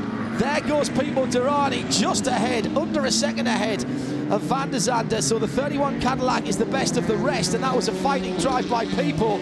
Might have been able to do a little bit better if he hadn't gone off the track when he was chasing them down. That must have taken some life out the tyres. Good run to the checkered flag from Joey Hand. Once again, the Ford GT team got the strategy perfectly right, as did Paul Miller Racing with the 48 BMW. Brian Sellers and Corey Lewis still waiting for the battle for third position. There goes John Edwards. Antonio Garcia was 2 seconds behind at the end of the race. Good run from Corvette. Played the strategy card. Let's hear from some winners. Shea Adam. With Juan Pablo Montoya, race winner here at WeatherTech Raceway Laguna Seca. Juan, congratulations. At the start of the weekend, you weren't entirely sure how it was going to go, but a pretty demanding win. It was good. It was really good. We had a strong weekend. We were either first or second in every session, and it was good. It was, we did what we needed to do all day, and for the points, it's amazing. We go into the last race with like 12-point advantage. That it's huge. Congratulations. Thank you. Half a day for Montoya, I'd say. Yes. Just the one stint. But no, look, it was a great team effort. He's been fast all the way through the practice and qualifying. It was he who put the car, qualified the car, didn't he? So, it's been a great day for Acura Team Penske. I mean, they've been a dominant force this weekend, quite frankly. They've been fastest they can in every session, and they've done exactly what they needed to do to control this race and put themselves in firmly commanded championship. Well, Juan had enough time to do the arithmetic. He reckons 12 points the advantage in the DPI Championship. Yeah, it was 7. It's been extended by 5 because Nasser and Durrani finished in 3rd position, so that's exactly right. WeatherTech Sprint Cup Championship, Zachary Robichon, he's won the inaugural running of the shorter form of our championship, which comes to an end here this weekend. Not even a smile on your face, really. There we go. That's better. A champion for the first time this year, and it's still open going into Petit Le Mans for the overall championship. So it's a pretty good day for you. Yeah, I think it's obviously not the result we wanted. We almost got that podium, but at the same time, we did what we had to do to secure the championship. It's not the way you want to do it. It looks like the Acura guys had a hard day, but we'll take it, and very happy with what the FAF team has done this year. Congratulations. Thank you very much. Well, there's our first champion of the year crowned in terms of the drivers, the WeatherTech Sprint Cup champion on his own, because he had to swap teams earlier in the year when FAF weren't going to go to one of the races. So well done to Zachary Robichon. One hand on the trophy for the overall for Montoya and Dane Cameron, maybe. 12 points, was that the correct bit of arithmetic there, Joe? Yeah, 274 to 262, I would say, going into the final round. No double points or anything like that, just regular points at Petit Le Mans. 35 points for the win. Yeah, and that second place by Helio Castro Neves and the 7 car, really important to keep Pipo Durrani from scrambling a few extra points. They are still presumably in second place in the championship. Yes, they are. As far as the GT Le Mans Championship is concerned, despite a rather anonymous race from Porsche this weekend, Earl Bamber and Lawrence Vanthoor will actually increase their lead in the Drivers' Championship over their teammates, at least. Nick Tandy and Patrick Pilet, 7th and 8th position. Of course, everybody else will close them down a wee bit, but I think really you've got to say it's between the two Porsche crews, and winner take all at Petit Le Mans. Yeah, very much so. Yeah, the Magnussen and Garcia closed up 7 points on Pilet and Tandy. They were 10 behind, so just a 3-point deficit now from 2nd to 3rd, but it's a commanding lead now for Vanthoor and Bamber. It came in here with 11 points, and it's now, well, it's only gone out by 1, so just 12 points ahead. So still all to play for potentially at Petit Le Mans. In the championship for manufacturers there, Porsche. Yeah, they've already clinched. Have clinched wrapped that up. GTD, Jeremy, that one's going to be interesting because our championship leaders were way down in 9th position. Now, they'll still pick up points for that. I'll let you work that one out as we speak to Corey Lewis, who put in a yeoman stint in the first part of the race there, almost a full hour. That was a great stint from Corey Lewis to get things started, and what a way for Brian Sellers to bring it home. But hey, your first win in a little while since the 12 Hours of Sebring. How does this feel? Oh, it's I guess you could say it's been a long time coming. This one feels very, very special for sure, and it's been a dominant weekend for us here at Paul Miller Racing, and hats off to the whole team. I mean, we were on and off the track. We had everything we needed. Brian was a huge help getting me up to speed here a little bit in the grilly on the weekend, and when it came down to race time, we knocked it out of the park, and I'm just so proud of everybody on the team. Brian did an awesome job there at the end, and this one feels good for sure. Congrats to you guys. I want to jump in with Brian really quick because this is the momentum you need going into your and Paul Miller home track, isn't it? Yeah, it's great. I mean, I think you have to look at this race, and a lot of times it's put on drivers, a lot of times it's put on crew, but today I have to say was all down to our engineer, Lars Giersing. He did a fantastic job. The car was great, and one of the things we focused on all week was tire degradation, and we were able to just run consistent, and I think ultimately that's what was able to get us the win. Did you have to change your strategy and the balance of the car between the way that you ran the strategy with the long and the short stints? Yeah, I mean, we had a plan going in. I mean, you don't know the whole plan as it's unfolding inside the car, but when we came out and the 86 was in front of us and the 96 was in front of us, I'm like thinking to myself, I don't know, maybe our plan in the beginning was bad, but in the end it gave us a short fuel stop to the end and a long run on the tires, but we knew that the car would be able to hold it, so it was really great. First win here at WeatherTech Raceway Laguna Seca for Brian Sellers. Congratulations. Thank you. And the GTD manufacturer battle is extraordinary, Jeremy. Yeah, it is. Acura came in here with an 8-point edge over Lamborghini. Unofficially, I reckon Lamborghini will leave here with a 1-point advantage, 269 to 268 over Acura. And Porsche, they're not out of this either. They're only 7 points behind on 261. So that's the overall championship in the GTD. In the WeatherTech Sprint Cup, yeah, championship clinched there. This is the final round by Zachary Robichon. Great effort by him all season long. Let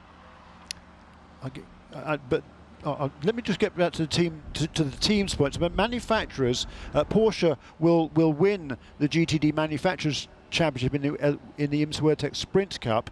Lexus will hold on to second, I reckon, by 1 point over Lamborghini and Acura, and that'll go in favour of Lamborghini because that win.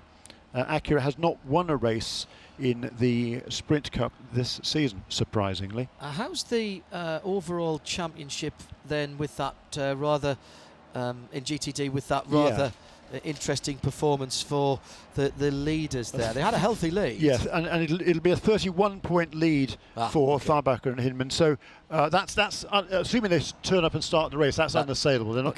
Cool. They've done what they needed to do. Well, we'll leave Jeremy to continue adding up.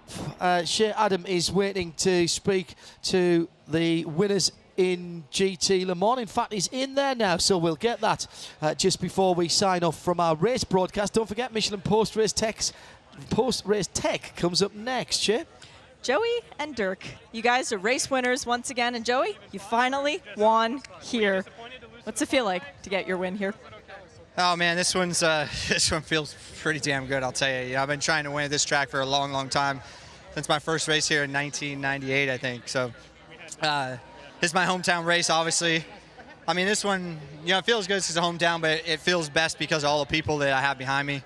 Not only this Chip Ganassi team and all the Ford Performance guys and Ford, but my family and friends that are here that support me all year long.